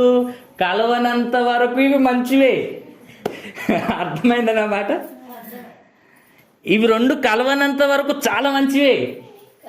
కలిసినాయి అనుకో ఏమవుతుంది? ప్రమాదాలు అనేవి జరుగుతాయి. అవునా కదా? వాటికి రెండు స్వభావాలు ఉంటాయి. అగ్గిపుల్లకేమో మండే స్వభావం ఉంది, అగ్గిపెట్టెకేమో మండించే స్వభావం ఉంది. మీకు అర్థమైంది కదా? అగ్గిపుల్లకి ఏ స్వభావం ఉంది? మండే స్వభావం ఉంది. అగ్గిపెట్టెకి ఏముంది? మండించే స్వభావం ఉంది. అర్థమైందా? ఇవి రెండు దూరంగా ఉన్నాయి ఇంకో చాలా మంచిగా ఉంటాయండి. అవును కదా? ఏ బాధ లేదు. అవునా కదా? అవి మొత్తం నాశనం కదా. అగ్గిపుల్ల నాశనం కావడానికి కారణం ఏంటిది? అవునా కదా? అగ్గిపుల్ల మొత్తం కాలిపోవడం గల కారణం ఏంటిది? అగ్గిపెట్టె. ఏం చేస్తుంది అగ్గిపెట్టె? దీన్ని మండిస్తుంది కనుక ఇదేమవుతుంది? మండి ఇది తగిలిపోతుంది. మనం ఇంకొక విధంగా కూడా మాట్లాడుకోవచ్చు, మనం ఆత్మీయంగా పోల్చుకుంటున్నాం కనుక ఆలోచించాలి. ఇప్పుడు మండించేవాడు ఎవరు? నిన్ను రెచ్చగొట్టేవాడు ఎవరు? సాతానుడు.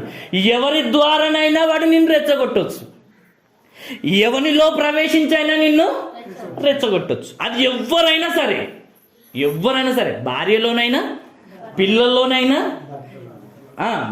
భర్తలోనైనా, బయట ఉన్నటువంటి వారిలోనైనా, ఇంకా బంధువుల ద్వారా కూడా ఎవరిలోనైనా ప్రవేశించి వాడు నిన్ను రెచ్చగొట్టి, నిన్ను మండించి, నిన్ను నాశనం చేయడమే వాని పని. నీ కోపం వచ్చిందనుకో ఏమైపోతావు? పాపం చేస్తావు. పాపం చేస్తే నువ్వు ఎక్కడికి వెళ్ళిపోతావు? నరకానికి వెళ్తావు. ఎవరు నాశనం అయిపోతురు? ఇప్పుడు అగ్గిపుల్లను మండించకపోతే ఇది నాశనం అయిపోతుందా? నాశనం కాదు కదా. అది కాలిపోతుందా? కాలిపోదు కదా. అది కాలిపోవడం గల కారణం ఏంటిదంటే అగ్గిపెట్టె. అవునా కదా? దీనికి ఉన్న స్వభావం మండించే స్వభావం, దీనికి ఉండే స్వభావం మండే స్వభావం. సాతానుడు మనల్ని రెచ్చగొడితే మనం ఏం చేస్తున్నాం? రెచ్చిపోయి పాపం చేస్తున్నాము. పాపం చేస్తున్నాము గనుక మనం ఎలా ఉండాలో చెప్తున్నాడు. ఎందుకో ఒకరు వెళ్ళాడిరనుకో, ఇంకోరు సప్పుడాకున్నారనుకో గొడవని. అర్థమైంది? ఇప్పుడు సాతాను నేను రెచ్చగొడుతుంటాడు. ఇప్పుడు అగ్గిపుల్ల కూడా రెచ్చిపోయి నేను మండిపోతానని అనుకో, ఓలికి నష్టం అంటే అగ్గిపుల్లకే నష్టం. రెచ్చగొట్టేటాడు మంచిగానే ఉంటాడు, ఇంకా ఎంతమందినైనా రెచ్చగొడతాడు. అగ్గిపెట్టి ఎన్ని పుల్లల్లోనే ఏం చేస్తుంది? అది మండిస్తూనే ఉంటుంది. దాని స్వభావం అది. అర్థమైందా? మనలో ఉన్న స్వభావము సాతానునికి అర్థమైపోయింది. అంటే మనిషిని రెచ్చగొడితే చాలు. అర్థమైందా?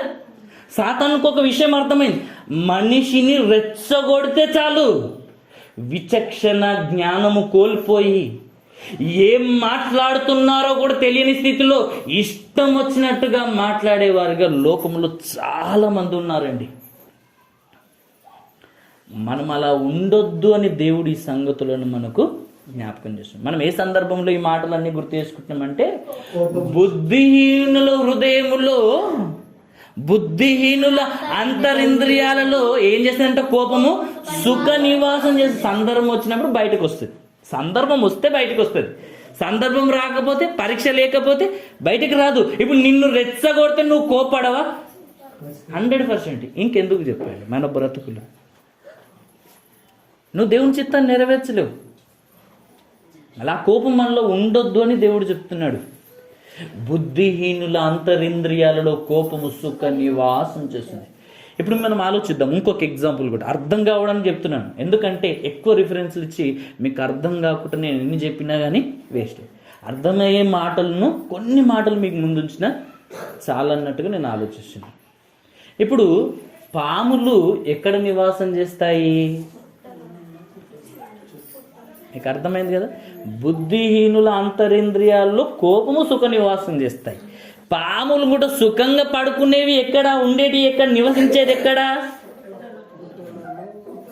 ఆకిట్లోకి వచ్చి సుఖంగా వండుకుంటాయి అవి. మన ఇంట్లోకి వచ్చి సుఖంగా వండుకుంటాయి. ఎక్కడ వండుకుంటాయి అవి? పుట్టలలో. అవునా కదా. రంధ్రాలలో అవి ఎవరికి కనిపించని చోట. మీకు అర్థమైంది కదా. ఎవరికి కనిపించని చోట, అర్థమైందా? పుట్టలలో లోపల అవి ఏం చేస్తున్నాయి? నివాసం చేస్తున్నాయి. ఇప్పుడు పాము ప్రమాదకరమైందా, కోపం ప్రమాదకరమైందా? మనం ఆలోచిస్తే రెండు ప్రమాదకరమైనవే.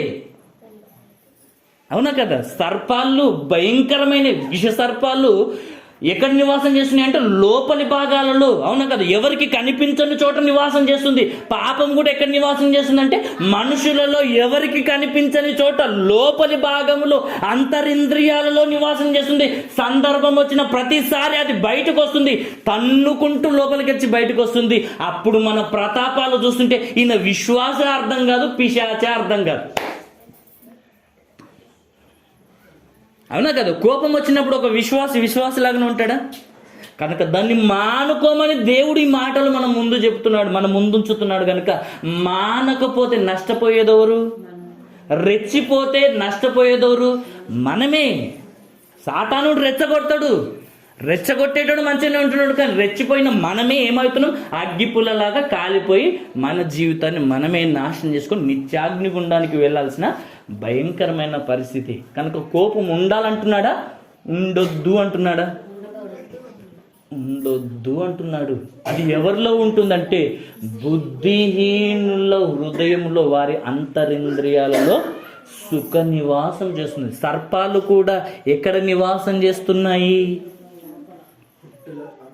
లోపలి భాగంలో అంతరంగంగానే నివసిస్తున్నాయి.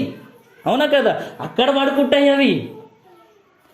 కోపం కూడా అలా ప్రమాదకరమైంది. అది లోపల ఉంటుంది, ఇది కనిపించకుండా ఉంటుంది, అవి కూడా కనిపించకుండా. రెండు ప్రమాదకరమైనవి. అది కుడితే, అది కరిస్తే చచ్చిపోతారు. ఈ కోపం అనేది మనలోనికి వస్తే కూడా, మనము ప్రదర్శిస్తే, దాన్ని చూపిస్తే మనం కూడా ఏమవుతాము? అగ్గిపుల్ల తగలబడితే రెచ్చిపోయి ఒకవేళ ఆవేశంతో తగిలిపోతే ఏమవుతుంది? అది నాశనం. మన బ్రతుకులు కూడా అలానే నాశనం అయిపోతాయి. కనుక రెచ్చగొట్టేటోడు లోకంలో ఉన్నా మనం రెచ్చిపోవద్దు అని దేవుడి మాట ద్వారా మనకు ఏం చేస్తున్నాడు? జ్ఞాపకం చేస్తున్నాడు. ఇప్పుడు కోపాన్ని మానుకుందామా, ఇంకా కోపాన్ని మనలో ఉంచుకుందామా? నువ్వు ఉంచుకున్నావు అనుకో, నువ్వెవరు అని దేవుడు చెప్తున్నాడు? బుద్ధిహీనుడవే అంటున్నాడు. నువ్వు దేవుని చిత్తాన్ని నెరవేర్చలేవు, దేవుణ్ణి సంతోషపెట్టలేవు. కనుక ఆలోచించుము అని దేవుడు చెప్తున్నాడు. ఏం చేయాలి? ఆలోచించండి అని దేవుడు చెప్తున్నాడు. ఒకసారి సామెతల గ్రంథం తీయండి. సామెతల గ్రంథము 30వ అధ్యాయము 33వ వచనం.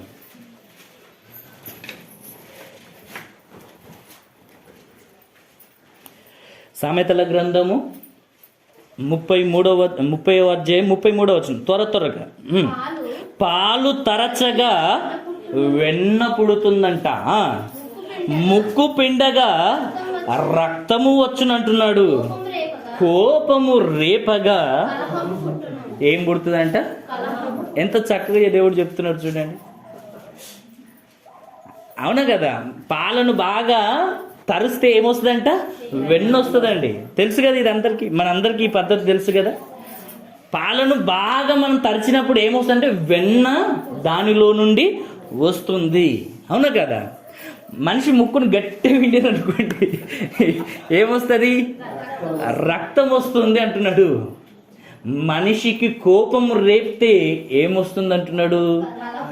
కలహము వస్తుంది అంటున్నాడు. అవునా కాదా? ఆలోచించండి. ఒక నీతిమంతుని ఎంత రెచ్చగొట్టినా కానీ కోపడడు.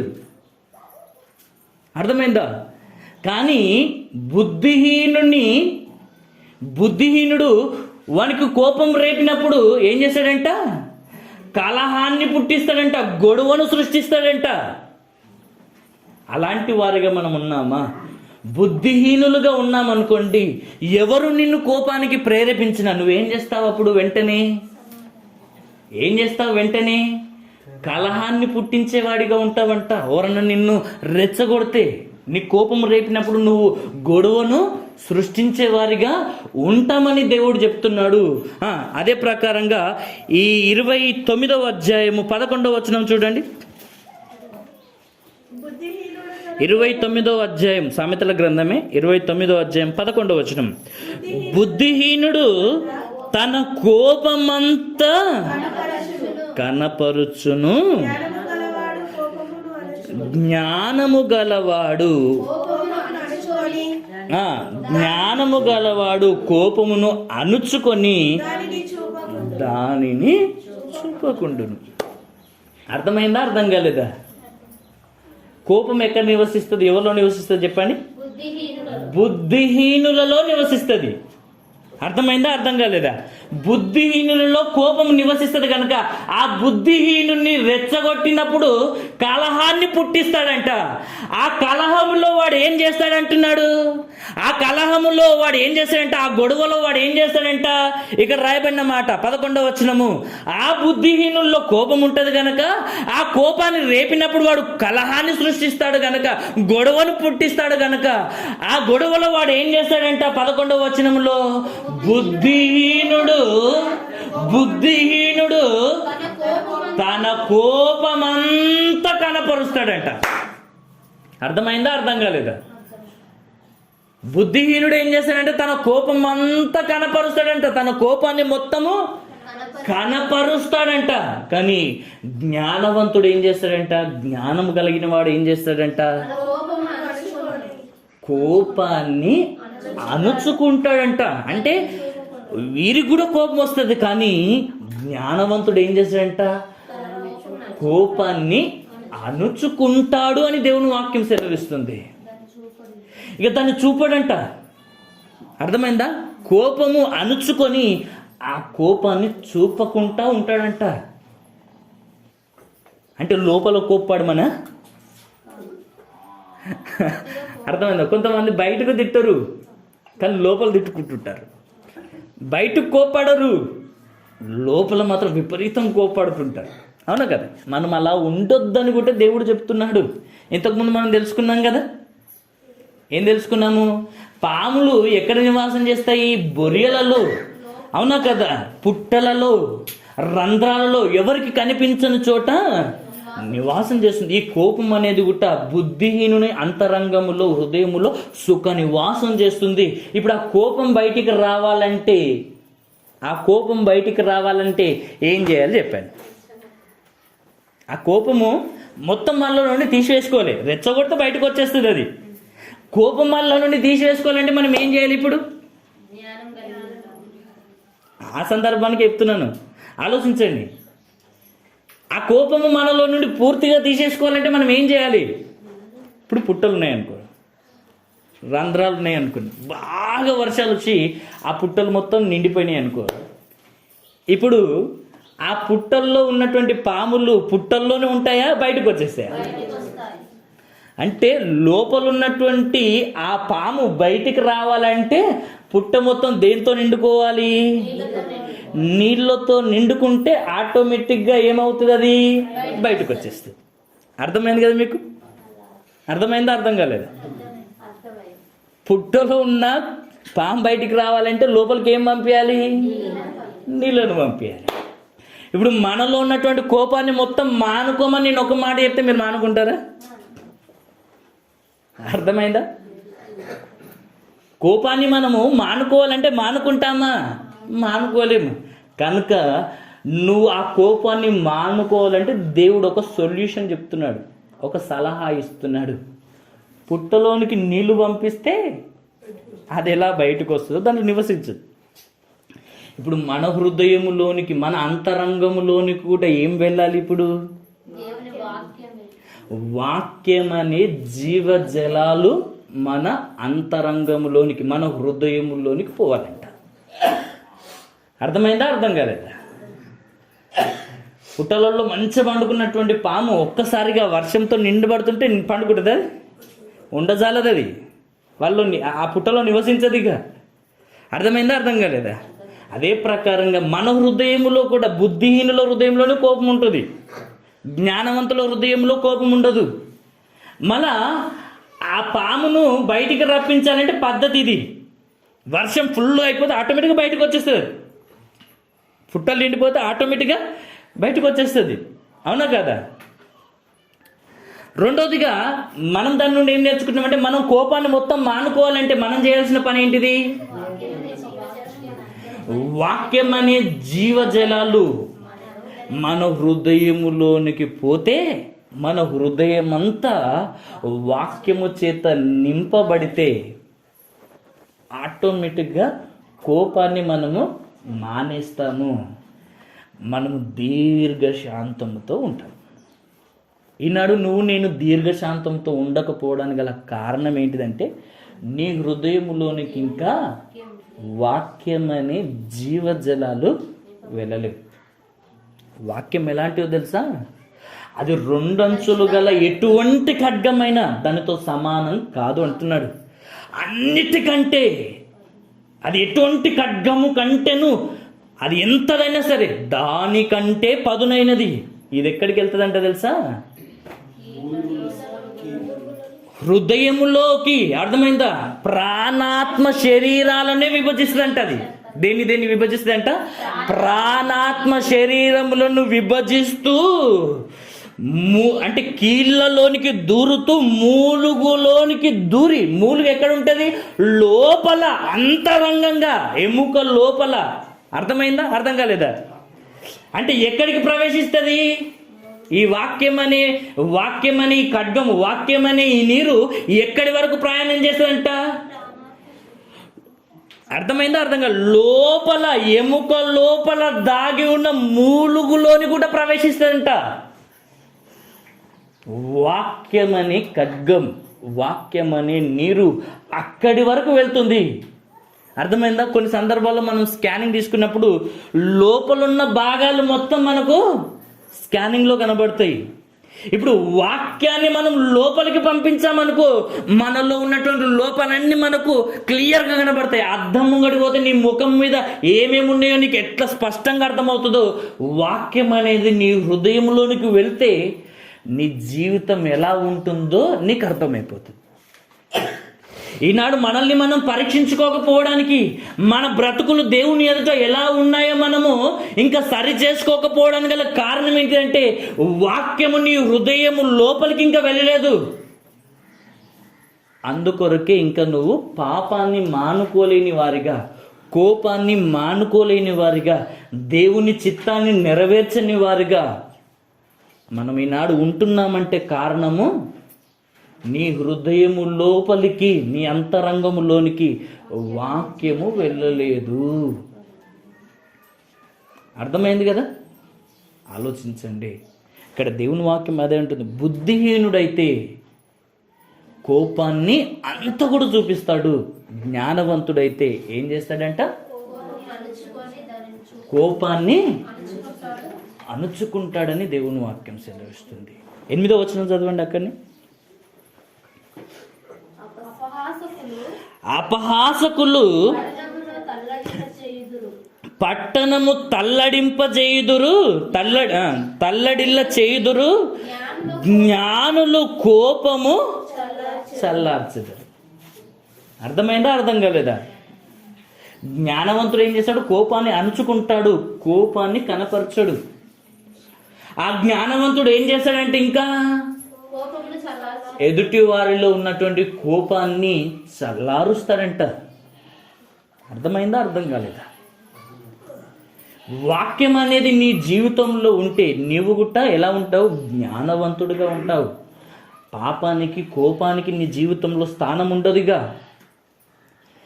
ఇలా నువ్వు వాక్యాన్ని నీ బ్రతుకులో కలిగి ఉంటే నువ్వు జ్ఞానవంతుడు అవుతావు. అలా నువ్వు జ్ఞానవంతుడు అయితే ఏం చేస్తావంట? ఎదుటివారు ఎవరైనా నీ మీద కోప్పడితే నువ్వేం చేస్తావు? వారికి కోపం రావడానికి గల కారణం ఏంటిది? అయ్యా, నీకు కోపం రావడానికి నా ప్రవర్తన ఈ ప్రవర్తన కారణమైతే నన్ను క్షమించండి. ఎలా ఉంది చెప్పండి అమ్మ? అర్థమైందా? అర్థం కాలేదా? ఇగో నేను ఈ పని చేయడం ద్వారా నీకు కోపం వచ్చిందా? అయితే నన్ను క్షమించండి, నేను తప్పు చేశాను, నన్ను మన్నించండి. అంతేగాని నువ్వు నన్నెట్లా అంటావురా అనేసి మాటకు జవాబు ఇచ్చినావు అనుకో, ఏమవుతుంది అక్కడ? ముందేవాడు బుద్ధిహీనుడు. వాడు కలహాన్ని సృష్టిస్తాడు, తన కోపమంతా కనపరుస్తాడు, చెయ్యరాని పనులన్నీ చేస్తాడు. అర్థమైందా? వారిలో మనం కోపాన్ని చల్లార్చలేమనుకోండి, ఏం చేస్తాం? ఏమవుతుంది? అవమానకరమైనటువంటి పరిస్థితి ఉంటుంది. కనుక మనలో కోపం ఉండొద్దు, ఎదుటివారిలో కోపాన్ని కూడా చల్లార్చాలి అంట. మనలో కోపం ఉండొద్దు, మానేసుకోవాలి. కోపాన్ని మానిన మనం ఏం చేయొద్దు, మనం ఇంకేం చేయాలంట? కోపాన్ని మానిన మనం ఇంకేం చేయాలంటున్నాడు దేవుడు? ఎదుటి వారిలో ఉన్నటువంటి కోపాన్ని కూడా చల్లార్చాలి. వాళ్ళు ఎందుకు కోపడతారు? ఆత్రపడి కోపడతారు. అర్థమైందా? ఆత్రపడుతున్నారు కనుకనే, తొందరపడుతున్నారు కనుకనే కోపడుతున్నారు. వారి ఆత్రానికి గల కారణం, వారి కోపానికి గల కారణం నేనేమన్నా తప్పు చేశానా? కొన్ని సందర్భాల్లో తప్పు లేకపోయినా కానీ వారిని బట్టి ఏం చేయాలి? మనం తగ్గించుకోవాలి. వాళ్ళు ఎల్లాడితే మనం ఎల్లాడదు. మనం సమాధానకరంగా ఉండాలి. అలా ఉంటేనే నువ్వు దేవుని చిత్తాన్ని నెరవేరుస్తావు. వాళ్ళకి అర్థం కావాలి, నేను ఎంత కోపంతో రేగిపోయినా వాళ్ళేంది ఇంత కూడా వాళ్ళ నా మీద కోప్పడలేరు, ఇంత రెచ్చిపోయి ఇంత భయంకరమైన బూతులు అన్నా కానీ వాళ్ళు ప్రేమతో నిజంగా నాకు బుద్ధి చెప్పడానికి క్షమాపణ కోరిరంటే నిజంగా వీళ్ళు ఎంత మంచివారని అనేవాడు కూడా ఇంకేమవుతాడు? మాటను ఆపేసుకుంటాడు. ఇది జ్ఞానవంతుడుగా నువ్వు మారి వాక్యాన్ని నీ హృదయంలో ఉంచుకుంటే ఆ వాక్యం ఏం చేస్తుంది? సమాధానంనే కోరుతుంది. అర్థమైందా? ఈ వాక్యం ఏం చేస్తుంది? సమాధానాన్ని కోరుతుంది, మనల్ని సమాధానపరుస్తుంది, ఎదుటివారిలో ఉన్నటువంటి కోపాన్ని కూడా చల్లారుస్తుందంట. అపహాసకులు మాత్రము పట్టణాన్నే తల్లడిల్లా చేస్తారంట. వారి కోపంతో, రెచ్చగొట్టే స్వభావంతో, సాతాన్ని ఒక తత్వాన్ని కలిగి పట్టణాన్నే తల్లడింపజేస్తారు, గొడవలు సృష్టిస్తారు. కానీ జ్ఞానవంతుడు ఏం చేస్తాడో తెలుసా? అంత తల్లడిల్లిపోయేంత పరిస్థితి పట్టణంలో ఎదురైన మొత్తం గొడవలు సృష్టించే వారిగా అనేకులున్న ఆ గొడవలను చల్లార్చేవాడిగా ఎవరుంటారంట? జ్ఞానవంతుడు. ఆ జ్ఞానవంతులుగా మనం ఉండాలని దేవుడు కోరుకుంటున్నాడు. దేవుని వాక్యం సెలవుస్తుంది. ఇదే సామెతల గ్రంథం, రాసుకోనండి కానీ తీయకండి. సామెతల గ్రంథం 15వ అధ్యాయం 1వ వచనంలో రాయబడినటువంటి మాట ఏంటో తెలుసు కదా? మృదువైన మాట మనుషులోని క్రోధాన్ని ఏం చేస్తుందంట? చల్లారుస్తుంది. నొప్పించే మాట కోపాన్ని రేపుతుంది. ఇప్పుడు మనం జ్ఞానవంతులుగా మారాలని దేవుడు కోరుకుంటున్నాడు. జ్ఞానవంతులుగా మారాలంటే వాక్యం ఏం సెలవిస్తుంది?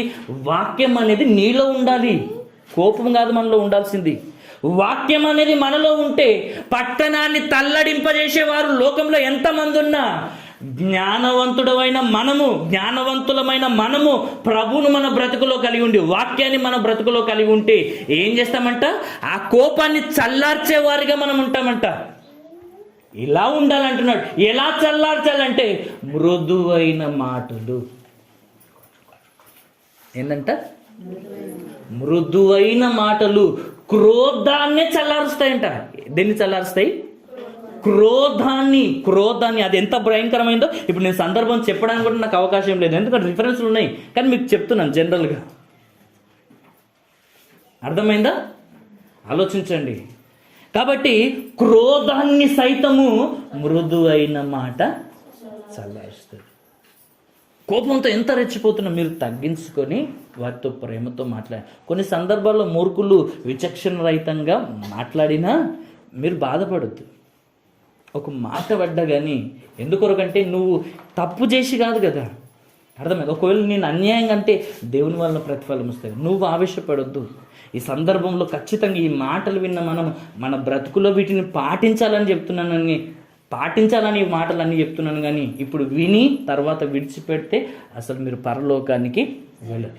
ఈ మాటలు వింటున్నటువంటి మనము ఇప్పటి నుండి దాన్ని మన బ్రతుకులో ఏం చేయాలి? ఇప్పుడు అవలంబించాలి, వాటిని పాటించాలి.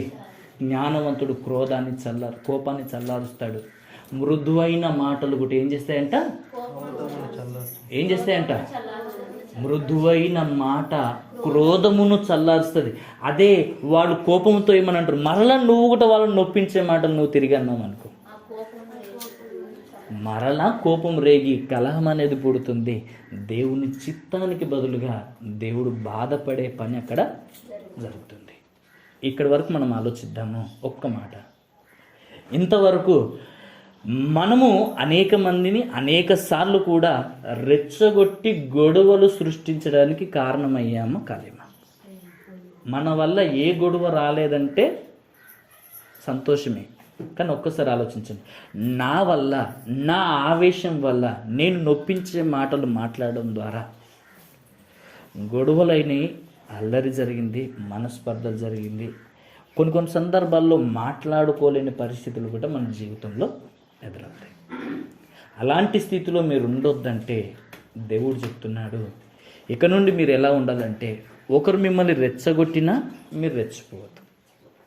వారు ఒకవేళ నిన్ను అన్యాయంగా అంటున్నా నువ్వు వాళ్ళ కోపానికి కారణం ఏంటిదో తెలుసుకొని వాళ్ళను క్షమాపణ కోరాలి.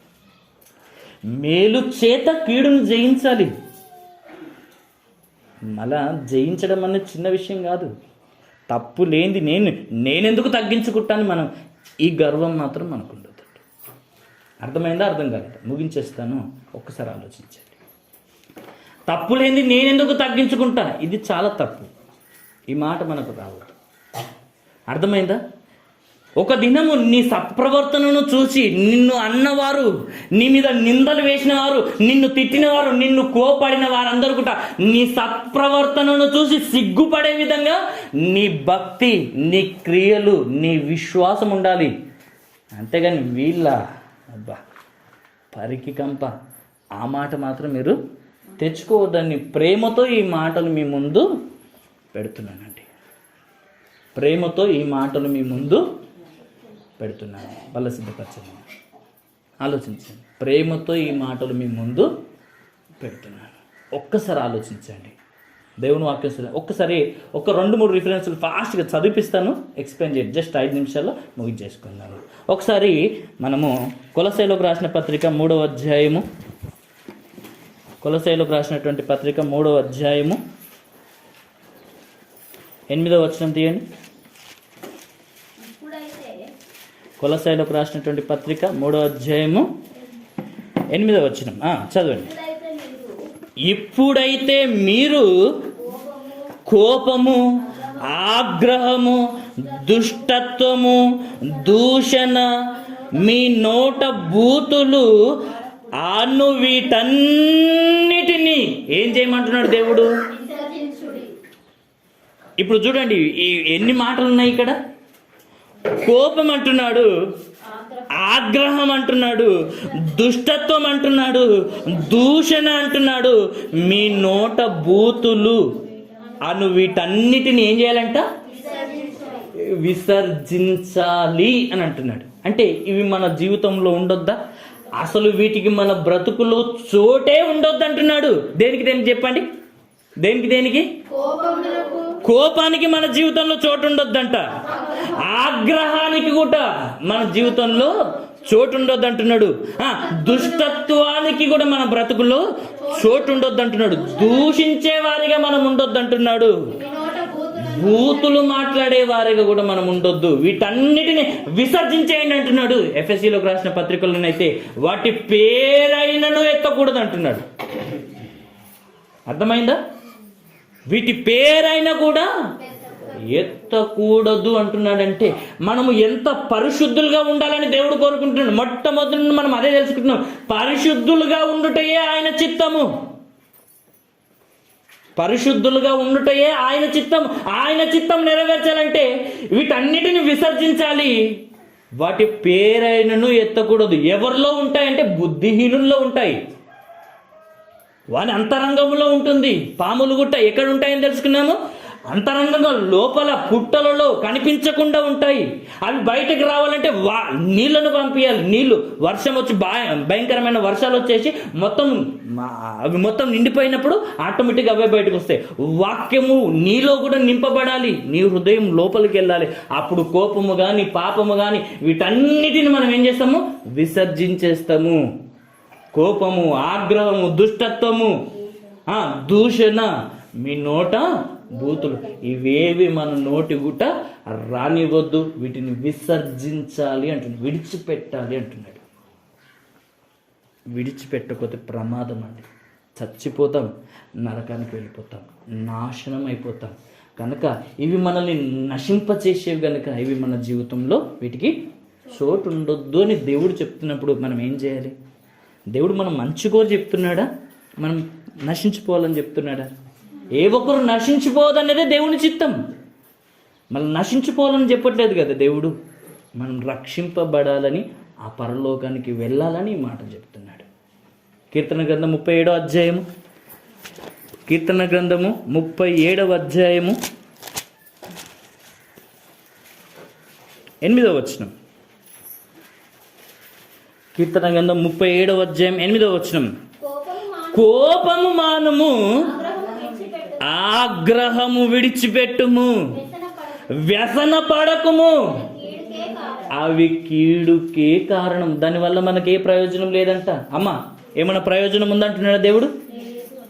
కోపడకుడి, ఆగ్రహాన్ని మానేయండి అంటున్నాడు. కోపం మానేయమంటున్నాడు, ఆగ్రహాన్ని విడిచిపెట్టమంటున్నాడు, వ్యసన పడకమంటున్నాడు. ఇవి నీ బ్రతుకులు ఉంటాయి. అవి కీడుకే కానీ అవి నీ బ్రతుకులో ఏమాత్రం ప్రయోజనకరమైనవి కావు.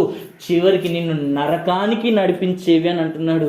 ఇదిగో మన మేలు కోరి దేవుడు మనం రక్షింపబడాలని, పరిశుద్ధులుగా జీవించాలని ఈ మాటలు మనం ముందుంచినప్పుడు మనం ఏం చేయాలంటే నిర్లక్ష్యం పెట్టొద్దండి. దయచేసి చెప్తున్నాను, నిర్లక్ష్యం చేస్తే మనల్ని మనమే ఏం చేసుకుంటాము? మోసం చేసుకుంటున్నట్టు. దయచేసి మీరు ఈ పాపములో పడిపోకండి. చివరి మాట, ఎఫెసీలోకి రాసిన పత్రిక 4వ అధ్యాయము. ఈ మాట చదువుకొని మనం ముగించేసుకుందాము. ఎఫెసీలోకి రాసిన పత్రిక 4వ అధ్యాయము 26వ వచనం నుండి 26వ వచనం మనం చదువుకున్నాం కదా. 27వ వచనం నుండి మనం చదువుకుందాం. 26 నుండి చదవండి, ఏం కాదు, మొత్తం అంత క్లియర్. కోపపడుడి గాని పాపము చేయకుడి, సూర్యుడు అస్తమించే వరకు మీ కోపము నిలిచి ఉండకూడదు. అది ఏ కోపం గురించో మనం ముందే తెలుసుకున్నాం. ఓకేనా? ఇప్పుడు మనం ఒక విషయాన్ని మనం తెలుసుకోవడానికి ఈ మాటలను చదివిస్తున్నాను. 27వ వచనం. అపవాదికి చోటియ్యకుడి, దొంగిలు వాడు ఇక మీదట దొంగిలక అక్కర గల వానికి పంచిపెట్టుటకు వీలు కలుగు నిమిత్తం. ఇప్పుడు ఏం చేయాలంట? దొంగతనాలు మానేసి తన చేతులతో మంచి పనులు చేయుచు కష్టపడాలని చెప్తున్నాడు. 29వ వచనం. వినువారికి మేలు కలుగునట్లు అవసరమును బట్టి క్షేమాభివృద్ధికరమైన అనుకూల వచనమే పలుకుడి గాని దుర్భాష ఏదైనను మీ నోట రానివ్వకుడి. దేవుని పరిశుద్ధాత్మను దుఃఖపరచకుడి. విమోచన దినము వరకు ఆయన యందు మీరు ముద్రింపబడి ఉన్నారని 31వ వచనంలో అసలు విషయం చెప్తున్నాడు. సమస్త ద్వేషము, కోపము, క్రోధము, అల్లరి, దూషణ, సకలమైన దుష్టత్వాన్ని మీరు విసర్జించాలి. ఇక్కడ కూడా విసర్జించాలంటున్నాడు. కొలస్సీలకు రాసిన పత్రికలో కూడా విసర్జించాలని దేవుడు చెప్తున్నాడు. కీర్తన గ్రంథంలో కూడా వాటిని మానుకోమంటున్నాడు. అది కీడుకే కానీ దానివల్ల మనకు ఎలాంటి ప్రయోజనం లేదు. అవి మన నాశనానికే కానీ మన నరకానికి తీసుకెళ్ళడానికే కానీ దానివల్ల ఎలాంటి ప్రయోజనం లేదని దేవుడు చెబుతూ ఇక్కడ కొన్ని సందర్భాలను జ్ఞాపకం చేస్తున్నాడు. కిందికి వచ్చేసరికి 31వ వచనంలో ఏమంటున్నాడంటే సమస్తమైన ద్వేషాన్ని మానమంటున్నాడు, కోపాన్ని మానమంటున్నాడు, విసర్జించమంటున్నాడు, క్రోధాన్ని మానమంటున్నాడు, విసర్జించమంటున్నాడు, అల్లరి, దూషణ, సకలమైన దుష్టత్వాన్ని విసర్జించ. ఒకవేళ వీటిని విసర్జించలేదనుకోండి, ఇప్పుడు అసలు కారణం చెప్తున్నాడు. విసర్జించలేదనుకోండి, అర్థమైందా? మీలో ఏముంటది? కోపం అనేది ఉంటది, అప్పుడు అపవాదం వచ్చి మిమ్మల్ని రెచ్చగొట్టేసరికి ఏమవుతారు? మీరు పాపము చేస్తారు. అర్థమైందా? ఆ కోపంలో మనం ఏం చేస్తాము? దుర్భాష మాట్లాడతామని 29-30 వచనంలో రాయబడుతుంది అనమాట. అర్థమైందా? ఆ కోపంలో మనం ఏం చేస్తాము? దుర్భాష మాట్లాడతాము. అర్థమైందా? వీటికి చోటు ఇవ్వడం ద్వారా మనం ఏం చేస్తాం? అపవాదికి చోటు ఇచ్చినట్టు అవుతుంది. ఇంకా కోపాన్ని మానలేని వారిగా ఉంటున్నాము. ప్లస్ ఇక్కడ మనకేం అర్థమవుతుందంటే ఆ కోపంలో మనం దుర్భాషలు మాట్లాడి ఏం చేస్తున్నామంట? అసలు విషయం చెప్తున్నాడు 30వ వచనంలో. అసలు విషయం చెప్తున్నాడు ఏమంటే, ఈ కోపంలో మనము దుర్భాషలు మాట్లాడి ఏం చేస్తున్నామంట? ఎవరిని దుఃఖపరుస్తున్నామంట? అసలు విషయం అదండి. అర్థమైందా? ఏమంటున్నాడు? పరిశుద్ధాత్మను మీరు దుఃఖపరచకూడదు. దుర్భాష ఏదైనాను మీ నోట రానివ్వకండి. ఎందుకు అంటున్నాడంటే, మీరు అలా చేయడం ద్వారా పరిశుద్ధాత్మను దుఃఖపరుస్తున్నట్టు గనుక ఇదిగో ఇలాంటి పాపం మాత్రం మీరు చెయ్యొద్దు అని దేవుడు చెప్తున్నాడు. ఏమంటున్నాడంటే, పరిశుద్ధాత్మను దుఃఖపరచకూడి. ఎప్పుడు దుఃఖపడుతున్నాడంటే, కోపానికి నీ జీవితంలో చోటున్నప్పుడు, సాతానుకు నీ జీవితంలో చోటున్నప్పుడు. అర్థమైందా? ఆగ్రహానికి, క్రోధానికి నీ జీవితంలో చోటున్నప్పుడు కలహాన్ని రేపుతావు, దుర్భాష మాట్లాడతావు, బూతులు మాట్లాడతావు. వీటన్నిటిని విసర్జించమంటున్నాడు. విసర్జించకపోతే అది కీడుకే కారణం, మన నాశనానికి కారణం అని ఇంతకుముందు అంటున్నాడు. ఇవన్నీ విసర్జించకపోతే ఏం చేస్తున్నట్టు అంటున్నాడు అంటే, పరిశుద్ధాత్మను దుఃఖపరుస్తున్నట్టు అంటున్నాడు. ఇదిగో విమోచన దినం వరకు ఆయన యందు మనం ముద్రించబడ్డాము. ఆయనను నువ్వు ఇంకా ఎంతకాలం మనలో దుఃఖపరుద్దాం? ఆయన మనలో ముద్రింపబడ్డాడు. ఎప్పటి వరకు అంటే విమోచన దినం వరకు, యేసుక్రీస్తు ప్రభుల వారు వచ్చేంత వరకు ఆయన మనలోనే ముద్రించబడ్డాడు, మనలోనే ఉంటున్నాడు. నువ్వు పాపము చేసిన ప్రతిసారి ఆయన నీలో దుఃఖపడుతున్నాడంటండి. దుఃఖపడుతున్నాడు. కారణం ఏంటంటే నువ్వు విసర్జించట్లేదు వీటన్నిటిని. నీకు దేవుడు పరిశుద్ధాత్మను ఎందుకు ఇచ్చాడు? నిన్ను పరిశుద్ధునిగా మార్చడానికి, ఆ దేవుని మార్గంలో నిన్ను నడిపించడానికి. అర్థమైందా? పాపము చేయకుండా, అవునా కదా? మారు మనసుతో నువ్వు ఆత్మఫలాలను ఫలించి దేవుని సంతోషపెట్టడానికి. అర్థమైందా? ఇందుకొరకు దేవుడు ఇస్తే, నీకు పరలోకాన్ని ఇవ్వడానికి పరిశుద్ధాత్మను దేవుడు గిఫ్ట్గా ఇస్తే ఏం చేస్తున్నాం మనం? ఆయనను ప్రతి దినము దుఃఖపరుస్తున్నాం. ఇలాంటి పాపం చేయకండి. పరిశుద్ధాత్మను దుఃఖపరచకండి. విమోచన దినం వరకు ఆయన నీలో ఎంత బాధపడతాడో తెలుసా? దేవుడు బాధపడుతున్నాడు, యేసు ప్రభు బాధపడుతున్నాడు, మనలో ఉన్న పరిశుద్ధాత్ముడు కూడా బాధపడుతున్నాడు, దుఃఖపడుతున్నాడు. ఎంతకాలం ఆయనను దుఃఖపరుద్దాం? ఎంతకాలం ఆయనను బాధపరుద్దాం? కోపం లేని వారు ఎవ్వరు లేరు. అందరం లోపం ఉందన్న విషయం, అందరికీ లోపం ఉందన్న విషయం మనకు అర్థమైపోయినప్పుడు ఇప్పుడు మనం ఏం చేయాలి? మానమంటున్నాడు. వింటావా? నువ్వు రక్షించబడతావు, దేవుని చిత్తాన్ని నెరవేరుస్తావు. అర్థమైందా? మానలేవా? ఆవేశంతో బూతులు మాట్లాడతావు, దుర్భాష మాట్లాడతావు, ఇంకా కలహాన్ని పుట్టించి గొడవనే పుట్టించే స్థితికి నువ్వు మారిపోతావు. మనం అలా ఉండొద్దు. ఎలా ఉండాలంటే జ్ఞానవంతులుగా ఉండి కోపాన్ని చల్లార్చేవారిగా ఉండాలి. ఇంకా మృదువైన మాటలతో మనం క్రోధాన్నే చల్లార్చేవారిగా ఉండాలి. నొప్పించు మాటలు మన నోటికి రానివ్వకుండా మనం పరిశుద్ధులుగా జీవించాలి. వాక్యము చేత నింపబడాలి. కోపాన్ని మన జీవితంలో నుండి విసర్జించుకోవాలి. అలా మీరందరూ కూడా ఉండి దేవుని చిత్తాన్ని నెరవేర్చాలని కోరుకుంటూ ముగిస్తున్నాను. ఇచ్చిన మాటలు దేవుడు దీవించును గాక. ఇది కంటిన్యూషన్గా, ఎందుకంటే మనం వచ్చే వారం తెలుసుకుందాం. ఎందుకంటే దేవుని చిత్తాన్ని నెరవేర్చాలంటే ఓపిక కావాలి.